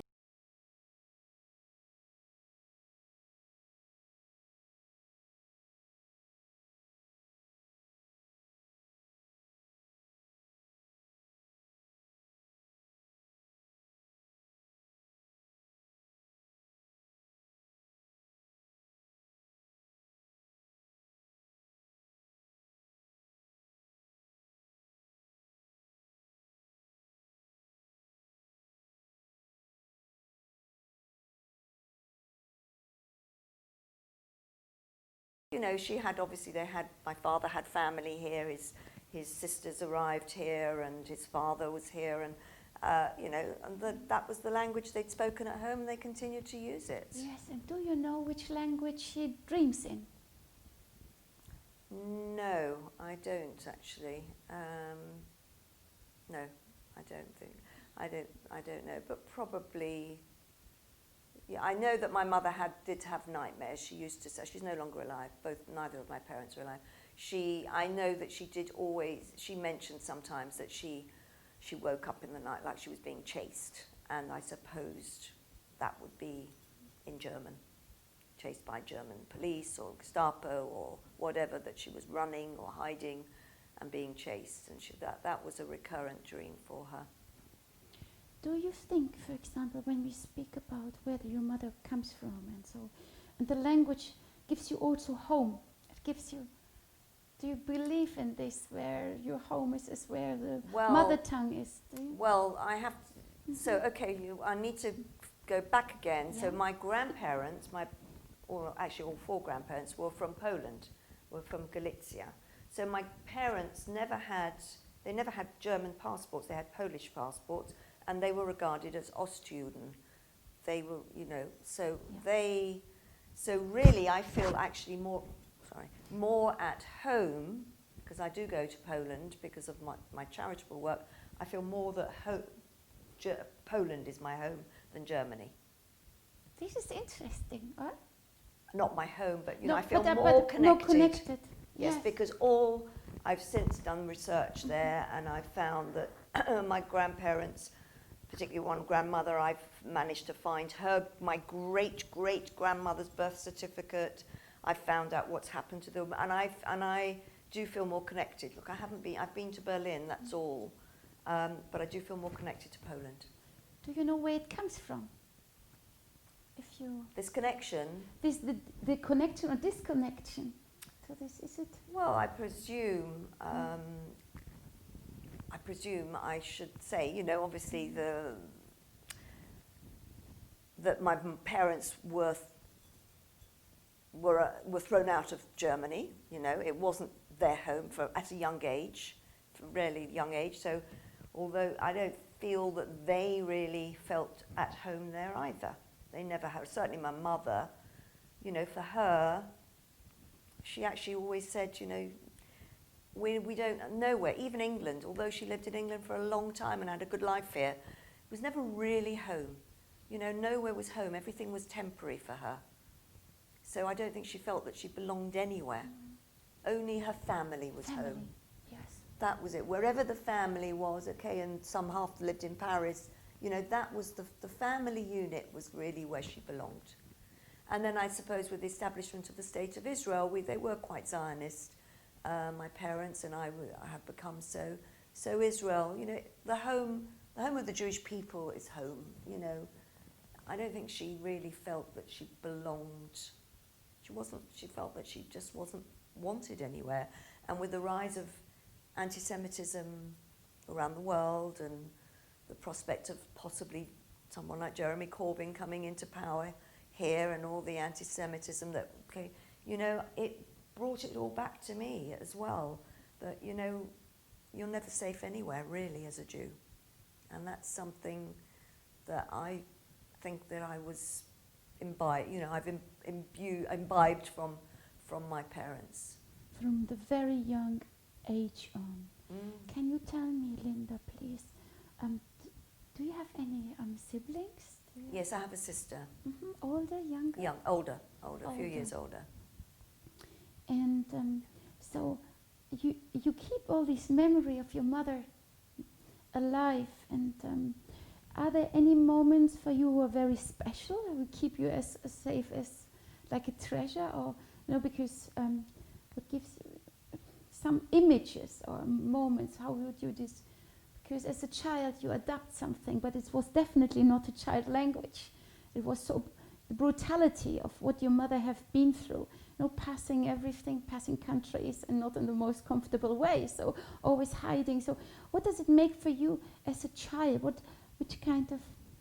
Well, I think she certainly, there was a distrust in people that she perhaps passed on to me, which as a younger child I've learnt not to be so distrustful, that there is goodness in the world and there are good people and kind people, and you know there's a lot more good, I believe, than bad. And it's so but in the beginning she was always, you know, people shouldn't know about things, shouldn't know about what you own, what you have. They shouldn't know, really, don't tell anybody where you live. Always very secretive. She was very secretive. And I think as a young child, I suppose I thought that was normal. You know, what you grow up with, you think is normal. And you think your school friends are you know, doing the same. So there was always this reservation and not being quite as open as perhaps other people. She was reserved, and I think I've inherited that. There was also a sense, which I know my kids are always, my children tell me that, oh, you're doing just what Grandma used to do, you know, the sense of not as much and not to the extent, but of hoarding and always having stock of food in your larder, and, you know,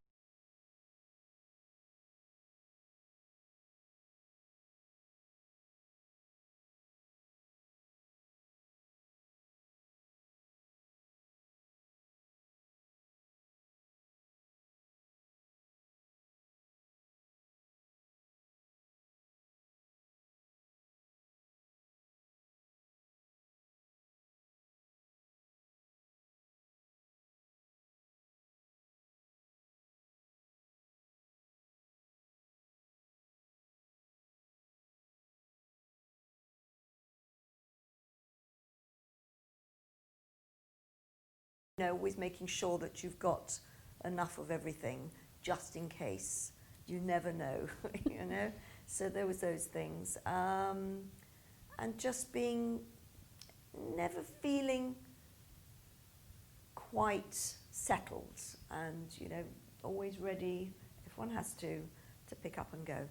Don't know where, but you know, I know that there's a difference between me and some of my friends who were brought up maybe second or third generation. Even my husband feels much more secure in England because his parents were born in England. And there is an empathy I have with people who are second generation that is an unspoken sort of empathy that we have, and an understanding. And they feel the same way, this sort of transient visitor that you might feel in this country, no matter how comfortably you obviously live very comfortably, very securely, but it could change just like that. And this fear, it is a fear, it's like the dark shadow. It's all the time with you? Or? Well, it wasn't, because yes. I mean, for many years, but there's a resurgence. This is it. For many years, it didn't manifest itself. And I think because of the shadow of the Holocaust, it was untouchable and unspeakable, and people really were, but underneath there was an underlying current, particularly on the right. What's worrying now is that it's moved to the left. That's the big problem. You expect it from the right, and but you didn't. I never expected it from the left wing and more liberal type of people. And that's very disappointing. Yes, as a world citizen, now it's getting really distracted. Whom do you believe and where do you see? And I think for me, I hope, to find opportunities and to see it in an optimistic way, because what left us, when we're not thinking optimistic, but this is now the challenge, because I think the darkness is coming all over, and the complexity of Europe, and then we go, to the whole world, Trump and so on. So I think we are passing a very difficult, very difficult time. Very. And then when I look, my heart bleeds when I see these refugees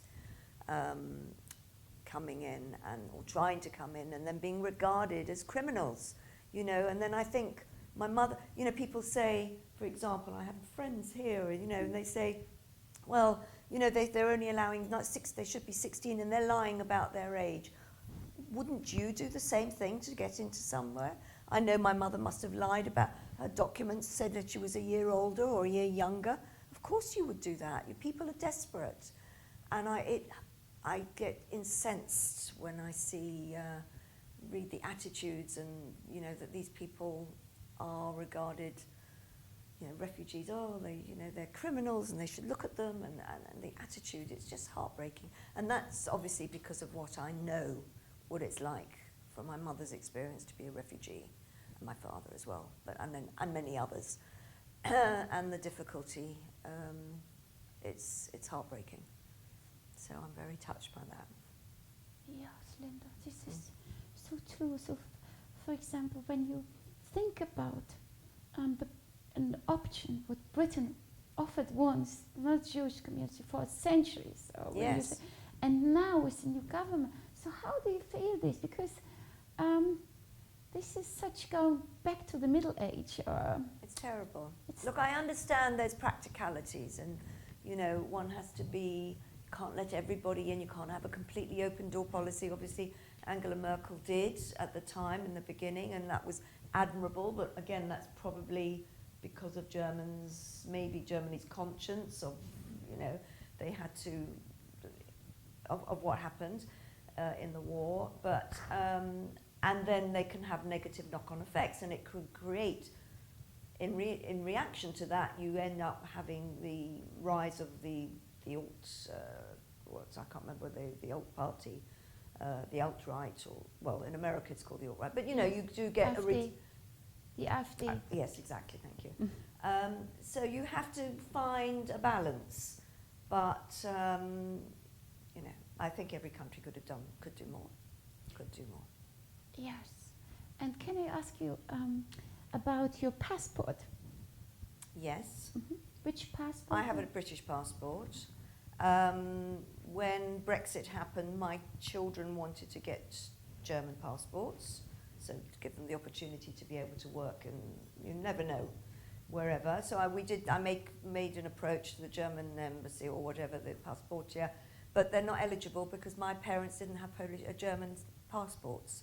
So they had Polish passports. So then I went to the Polish embassy, we didn't go, but I contacted them. And they're also not eligible for Polish passports because my grandparents left, there's a certain time frame when they had to be, I think after 1980, if they left after 1918 or before, you know, you're not eligible for a Polish passport either. So we're British, got British passports. But how does it feel for you that your children now asking for a German passport?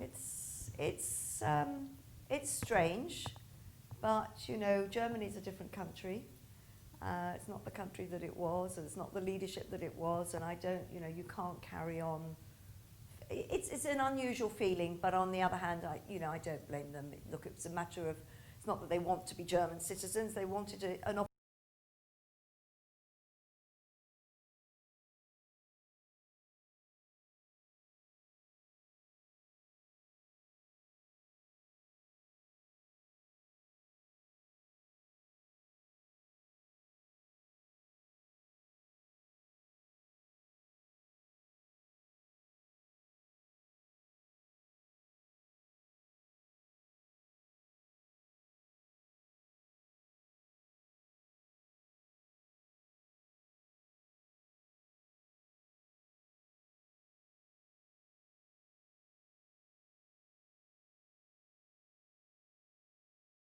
opportunity to be still members of the EU, and if that was their only way, then so be it. You know, I mean, as years go by, obviously the hardness and it blurs a little bit. You know, if you think what happened to the Jews of Spain in, you know, 500, no, more than that, 500-600 years ago, and look how many people go to Spain and have homes in Spain. You know, things change, and it's the next generation, and you can't say, you know, place the sins of the parents. It's not a nation. It's not a nation. It's not a nation. And also, you know, even the Germans who participated in the perpetration of the Holocaust, many of them were brainwashed. There was a generation, I mean, I'm not talking about the leadership, and I'm not talking about the top level, but the average German citizen we're brainwashed. It's the same way that people are being brainwashed by Trump today. It's a gradual process. Kids that were at school, you know, if they school and the school books are edited, and you suddenly gradually see that, you know, there's a population here that are a threat to us, and we gradually need to not exterminate them, but they're no good for us and we should get rid of them. And it's a gradual process, and people, young people, are very easily indoctrinated. Not young people, anybody. I have two more questions. One question is, where do you see the future of Europe?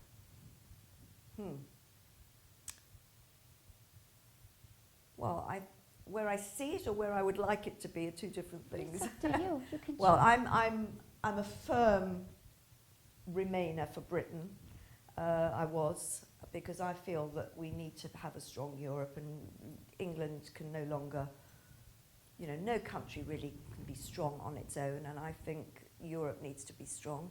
You see what's happening in America, you see what's happening in China, and you know, we can't stand on our own, and we need to be strong. And I'm fearful that Brexit will be the breakup of Europe, and other countries will go their own way, and I'm very anxious about that, because I think then, you know, the European Union was set up in response to the Second World War, so that there shouldn't be more wars further wars in Europe, and I'm fearful that if everybody breaks up and does their own thing, as it were, and becomes sovereign states, they're only out for themselves. It becomes much more. Everybody becomes much more insular, and I don't think that's healthy.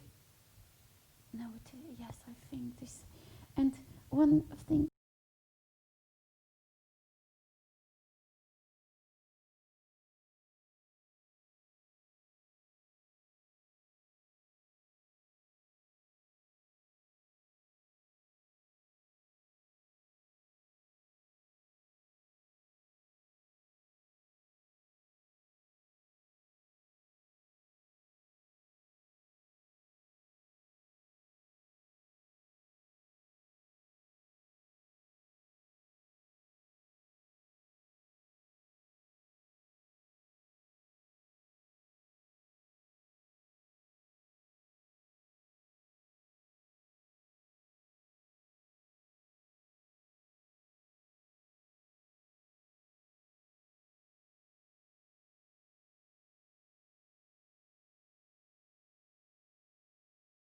No, they're beautiful animals, beautiful.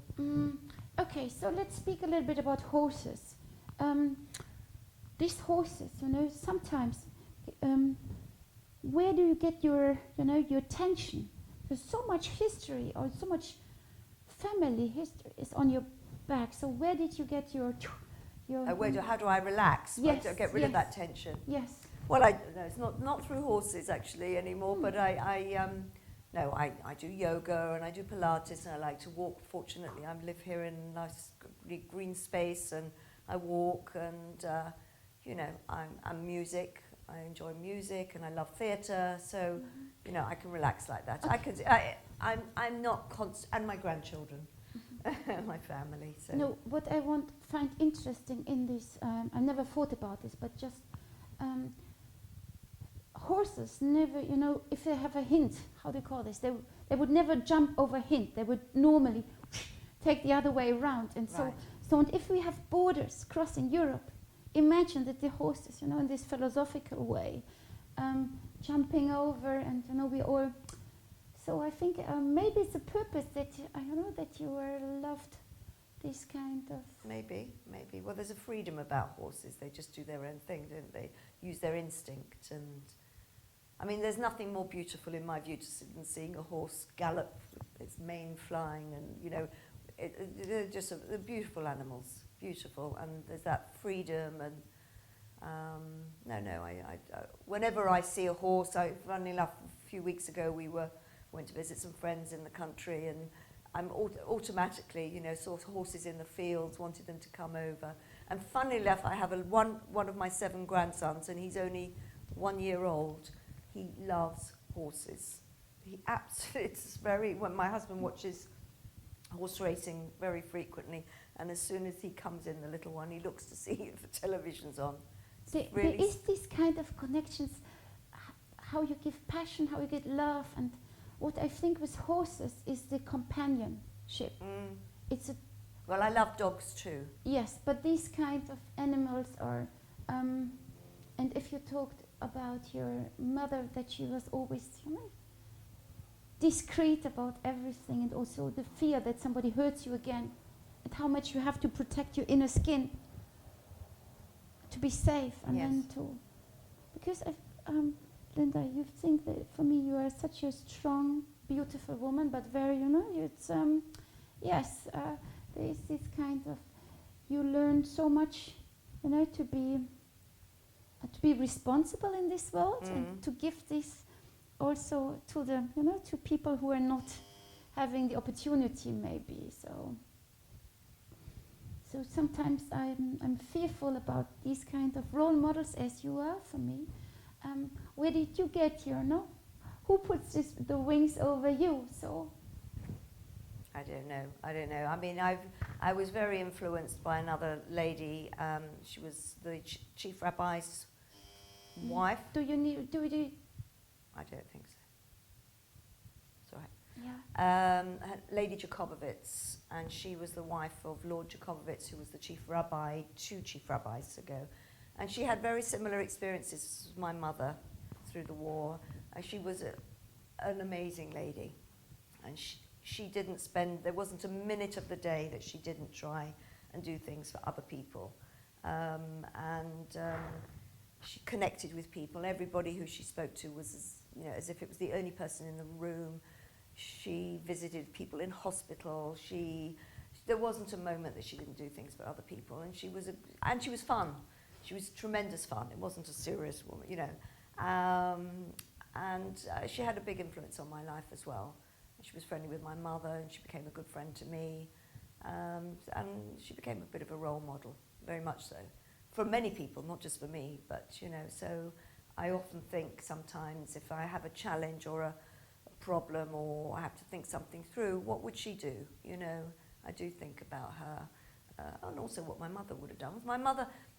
Instinctively, my mother had very good instinct about people. She was a very good judge of character. She had to learn this. She had to learn, yeah, absolutely. But she was, in my view, a little bit, I can't say because of her experience, but too distrusting, if that's the word, or too distrustful of people, She would always say, you can only trust your family. You cannot, even your closest friends, you never know. And that's because her family were denounced a number of times. I know my grandfather was put in prison in Frankfurt in 1938, denounced by a neighbour, a Jewish neighbour, because obviously he'd been promised his life or his family's life if he would denounce a few other people. And that happened a few times. So that's understandable. It's totally understandable. But also, as a child, as a young woman, we have the right to live, and also have a little bit of joy. And this is maybe the humors coming into this conversation, because to have this kind of mother, but at the end, yes, we need your own. It's nice to have somebody who gives you, who has this, with the flourishing words, or the flourish of and combined with grace, maybe. Yes.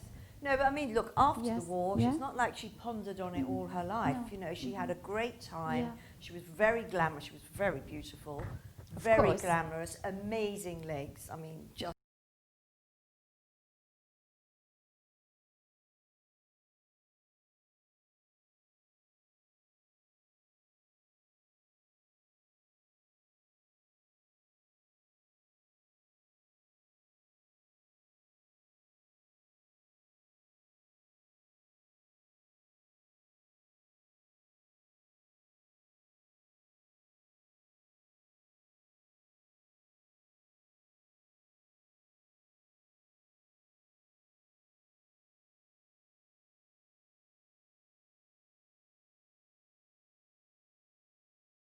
Extraordinary. People, even now, there are people who remember her, and I sometimes see them in the street or whatever. Oh, and particularly if I'm with my children, because they want my children to know, your mother was the most, she came from Paris. She was the most glamorous, most beautiful woman they'd ever seen, this Parisian beauty. So she lived a good life afterwards, and enjoyed life and travelled, and, I'm not saying that she lived in this, but there were, I know what sort of underneath it all. I know that she, these things don't leave you, of course they don't, but she didn't ponder on them.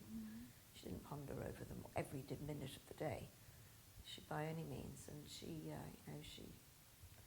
was lovely. She was a lovely woman. Mm-hmm.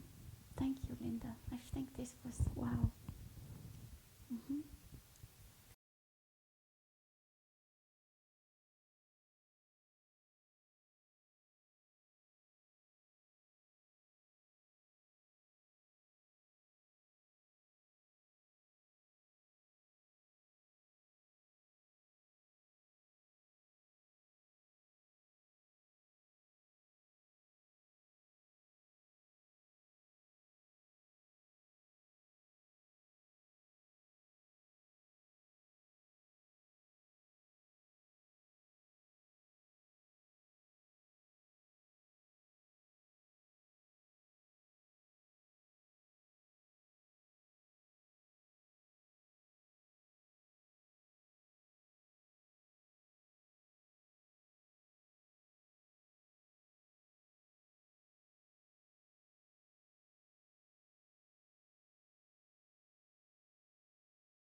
Sometimes the people that you think is going to be a difficult session, Yes. sometimes it turns out to be a very easy session. Yeah.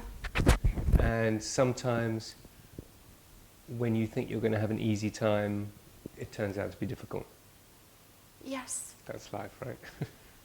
But my experience is also when you think about somebody is, it's really difficult, and then you see the generosity in these persons is endless. For example, what I explored today with Helen. She's living in this castle, and the way she approaches me is so blissful, and so a little dance in between the words. And then, of course, John, you know it so much better. Yesterday was so in the end, and this is a woman I photographed already a lot, because she's, for me, she's in her 75, she was a model before. And then she told me, no, I cannot speak. Oh. And she's the only one who doesn't want to speak, and I accepted this. Oh. This is now, okay, it's okay. But I think the reason was she doesn't have any children, never had children, and she was never allowed to speak. Oh, okay. So this kind, and then he said, okay, if you don't want to speak, sometimes words can have a different language.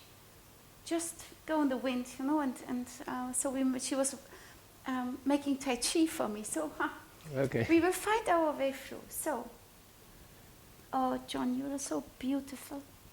Inside, outside, wow. If you close your eyes, what do you see? Oh. What do you hear? I see my house, even though I've got my eyes closed. Mm-hmm. Yeah, and I can hear the outside. Mm-hmm. How important is the outside to the inside?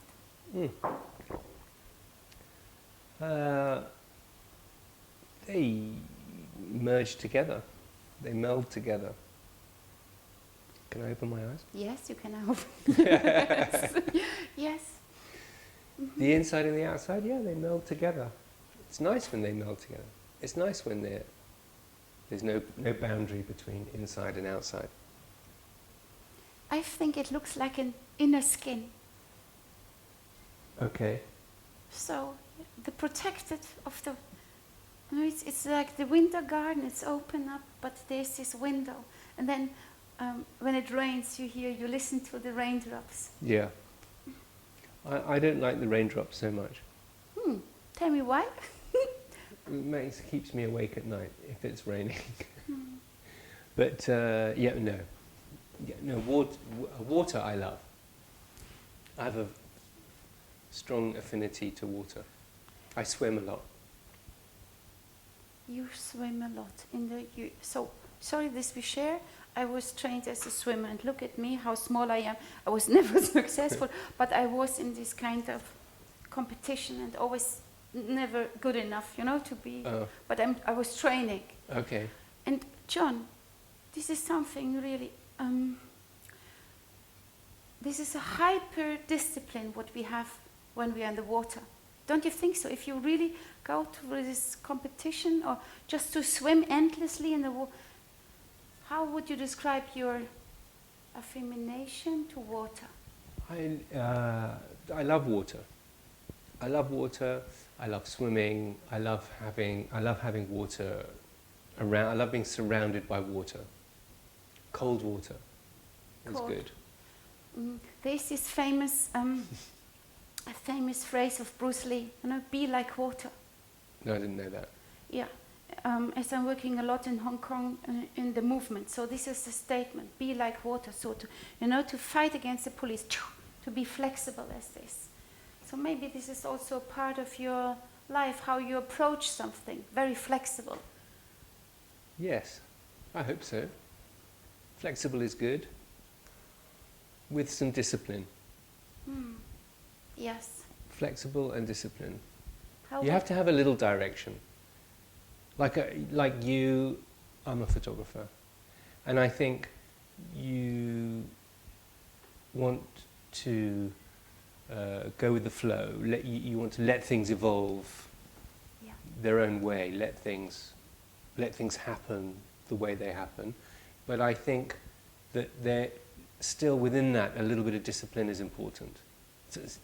Some knowledge of where you're heading, where it's heading, I think is probably a good idea. And this discipline, I was trained, you know, this you get in swimming. Because if you're just in these swimming halls, I hate them now, you don't, you know, there's this smell of this chemistry. I don't like this water. Right. It's the opposite when I'm in the ocean. I feel like a dolphin. You know, you're really free, and so there's also this kind of awareness, what's coming next. And in the swimming, you just have the water and you compete. Yeah, you're speaking with yourself. Yeah. Yeah, maybe you did too much competing when you were younger. I hate this. But I was never. My son was competing for a while when he was younger, my oldest son. And morning and evening, swim, up and down, up and down, up and down. And he got fed up. He got to 14 or 15. Same. And he was like, I'm going.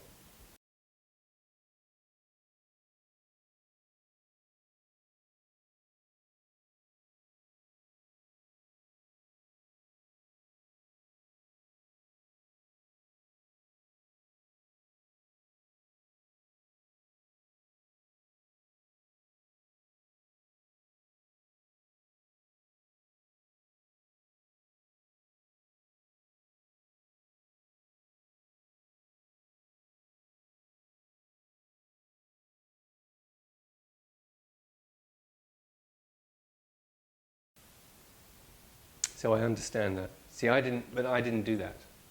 I came to swimming later. I came to swimming in my 30s. So swimming is a big part of your...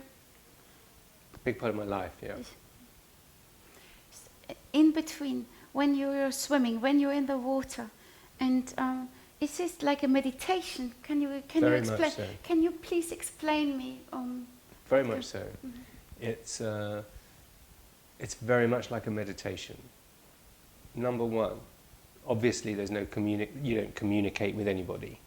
Obviously, you're in the water. You can only hear your own thoughts. Secondly, because because there's repetition, whatever you're doing, whether you're counting, you're always counting, whether you're counting to 6 or whether you're counting to 4, or whatever your technique, you're counting, and it's repetitive, and the action is repetitive, and so it's like a mantra. So you slip into a sort of I'm not going to say semi-consciousness. That's not right. I'm fully conscious when I'm swimming, but you slip into a sort of daydream that's incredibly pleasant and rejuvenating when you come out. When I come out from the pool, because of the water and because of the coldness and because of the meditation, I feel completely rejuvenated. And this is his goose skin on your skin, so. That depends how cold it is. But I think when you come out, you have it, you feel it. It's all the time. There's a temperature in between. Yeah. But let me. So, John, I'm a big admirer of your sensitivity of your work and how do you approach. Yes. So you're the compass of the echo of the world and or being and living as a Jew. Can you please explain me or just memorize where everything started? Is there a beginning? Yes. Yes. I'm not a particularly religious Jew. I'm not very devout. But I feel Jewish. The project that I was involved in, the one that you're talking about, started many, many years ago. Well, the seed of it started many, many years ago when I was on another photo assignment and I was in Brooklyn. We had some Shomrim who accompanied us. They're patrol security guys. And I was goading them a little bit, and I said to them, so what happens here in the community, what goes on in the community, tell me a few secrets, tell me what's happening. And they were very cautious. They said, we have some accounting problems, some fraud. And I said, anything else? And they were quite hesitant to say anything else.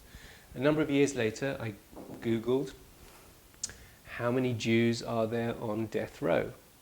And it turned out that there was possibly 20 Jews on death row in Florida alone.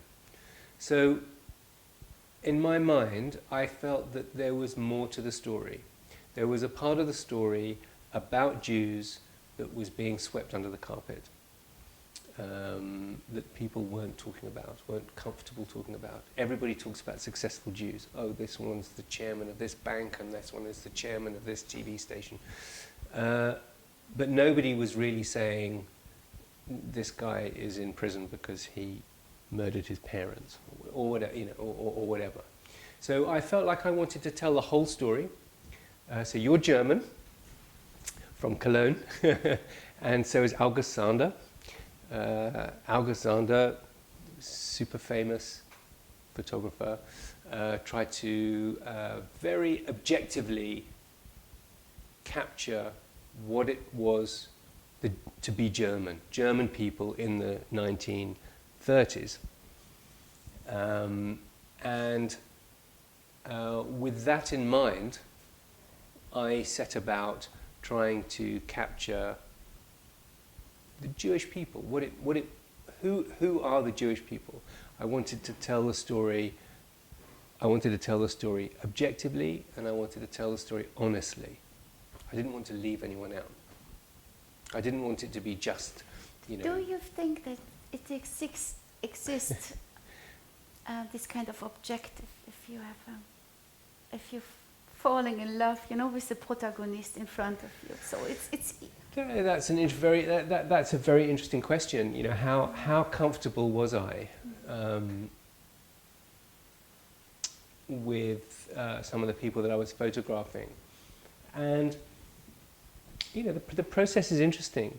I mean, there were people that I photographed that I didn't necessarily like. maybe they weren't the people I thought I wasn't going to like. And there were some people that I met and it was completely the opposite. When I met, for example, Bruce, the murderer, he turned out to be a very, even though he was a murderer and he did commit an awful crime, he was very affable.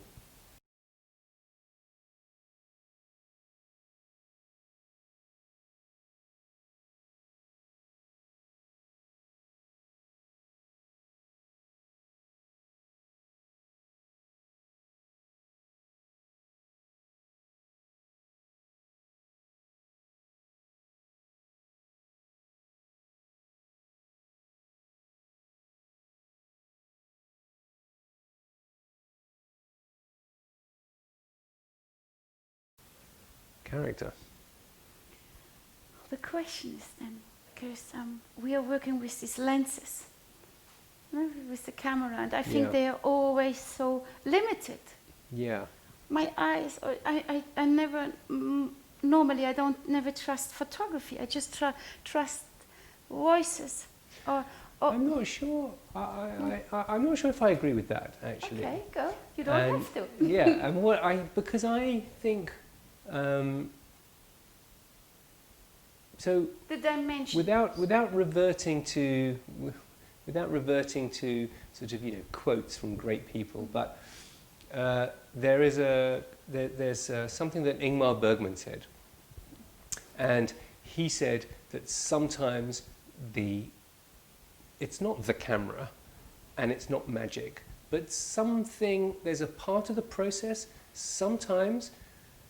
When you look back at the film later on, you sometimes see something that you just didn't see at the time. Yes. And so I think that I don't always see the camera as a barrier. Sometimes it's the opposite. Sometimes the camera can be a liberator, and things just happen. I totally understand. So this is why my journey is endlessly, and the purpose of the camera for me opens up a story. And this is why I need to be alone, because imagine that I have 3 assistants behind me. So this gives That's interesting, yeah. This gives me a different angle of the eye level we are communicating on. And what I wanted to say is with the lenses, because I feel the space. In the beginning I asked you about, because there's a breeze coming out, super soft light, and everything is so flourishing. And I'm not the best photographer at all, so I need to make many moments because what I discover with you is even my photos will never be as good as now. And for me, photography is just capture one moment. And the most compliment, and here I open up, what I get is that I speak with people, a lot of people, wonderful beauties, this kind of all, and they said, Catherine, you're feeling very comfortable in front of your lenses. And this is, for me, the most what I can get out, because I hate to be shooted, because it's just, in the word shooting is already to shoot. Yeah, I know this. Yeah. Yes, so something, anyhow. But, so we're coming back, and my problem is here as well, that I just shoot till now a very specific side of people. It's never, it doesn't represent, the whole universe, or not, but each, and there we start, the microcosmos, where we are. Sometimes we don't have to travel, what you said, 20 Jews on the street? Okay, and then you discover even more. So the limitation gives you also I think a very, a playground to illuminate your own ideas or also identities. And you were very precise in the way to shoot, because it's a concept. Yeah. Can you tell me something about the journey to this? Yes, the reason for that is I didn't want my portraits to be a documentary. So very specifically, I excluded context. So here we are, you know, you may learn something about me, perhaps because of what you see around me. I deliberately excluded that from my portraits. And the reason is, I wanted the Wall Street banker and the homeless person in exactly the same light. I didn't because what was important to me is to show that they're both Jews, and neither one has any greater importance than the other. One has money, one doesn't, but the important part to me was that they were both Jews, and that had and they were both on a level playing field. I wasn't judging them, and I didn't want, when you look at the project, I don't want you to judge them either for what's around them. So I deliberately took them out of context, their surroundings. Yes, and it works so perfectly. The dignity of each of one. Thanks. And what I love, and this is so rarely what you see, is the beauty of life and the flourishing of these of existence. You know? Thanks. Because, as I thought, it's easy to photograph a young girl or young boy, but we need, for me, I need other, yes, not role models, but you know, also my journey into life. It's very important, you know, to have these spots and here you go, in the Wall Street, let's be in the cliché, the Wall Street and the homeless. But for me the challenge is to show the homeless people in the same, also in the surrounding. You can have the smallest spot, and then you can come. Yeah, sure. But anyhow, you may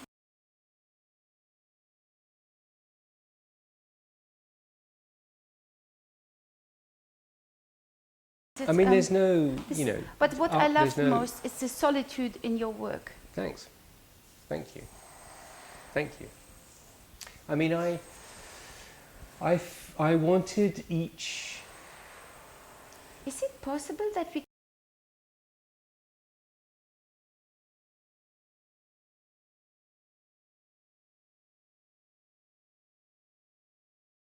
sentence to each place? So what stays after this, and the feeling also to finish a book in this masterpiece? Yeah, I mean, I like to think that it's not finished. I like to think, there's lots of places I didn't go to. I won't start reeling them off, but there's lots of places that I would still really like to go to, you know, where I know I could photograph and I know I could get some great portraits. We stopped at a point for very practical reasons. We stopped because the money ran out. So I think I photographed in 12 countries, so we were like, okay, let's stop here for now, and maybe at some point in the future we can just carry on. That's what I'd like to do. I have many, you know, there are lots of portraits that I haven't photographed yet that I would still very much like to. And without, you know, without stereotyping, you know, I mean, there's lots of, you know, classic Jewish trades. I haven't photographed a tailor, for example, you know, I mean, there's still lots that I would like to do. It's not finished. That's the answer to the, that's the answer to the question. I have the same admiration, because I never say, love to say farewell, goodbye. Right.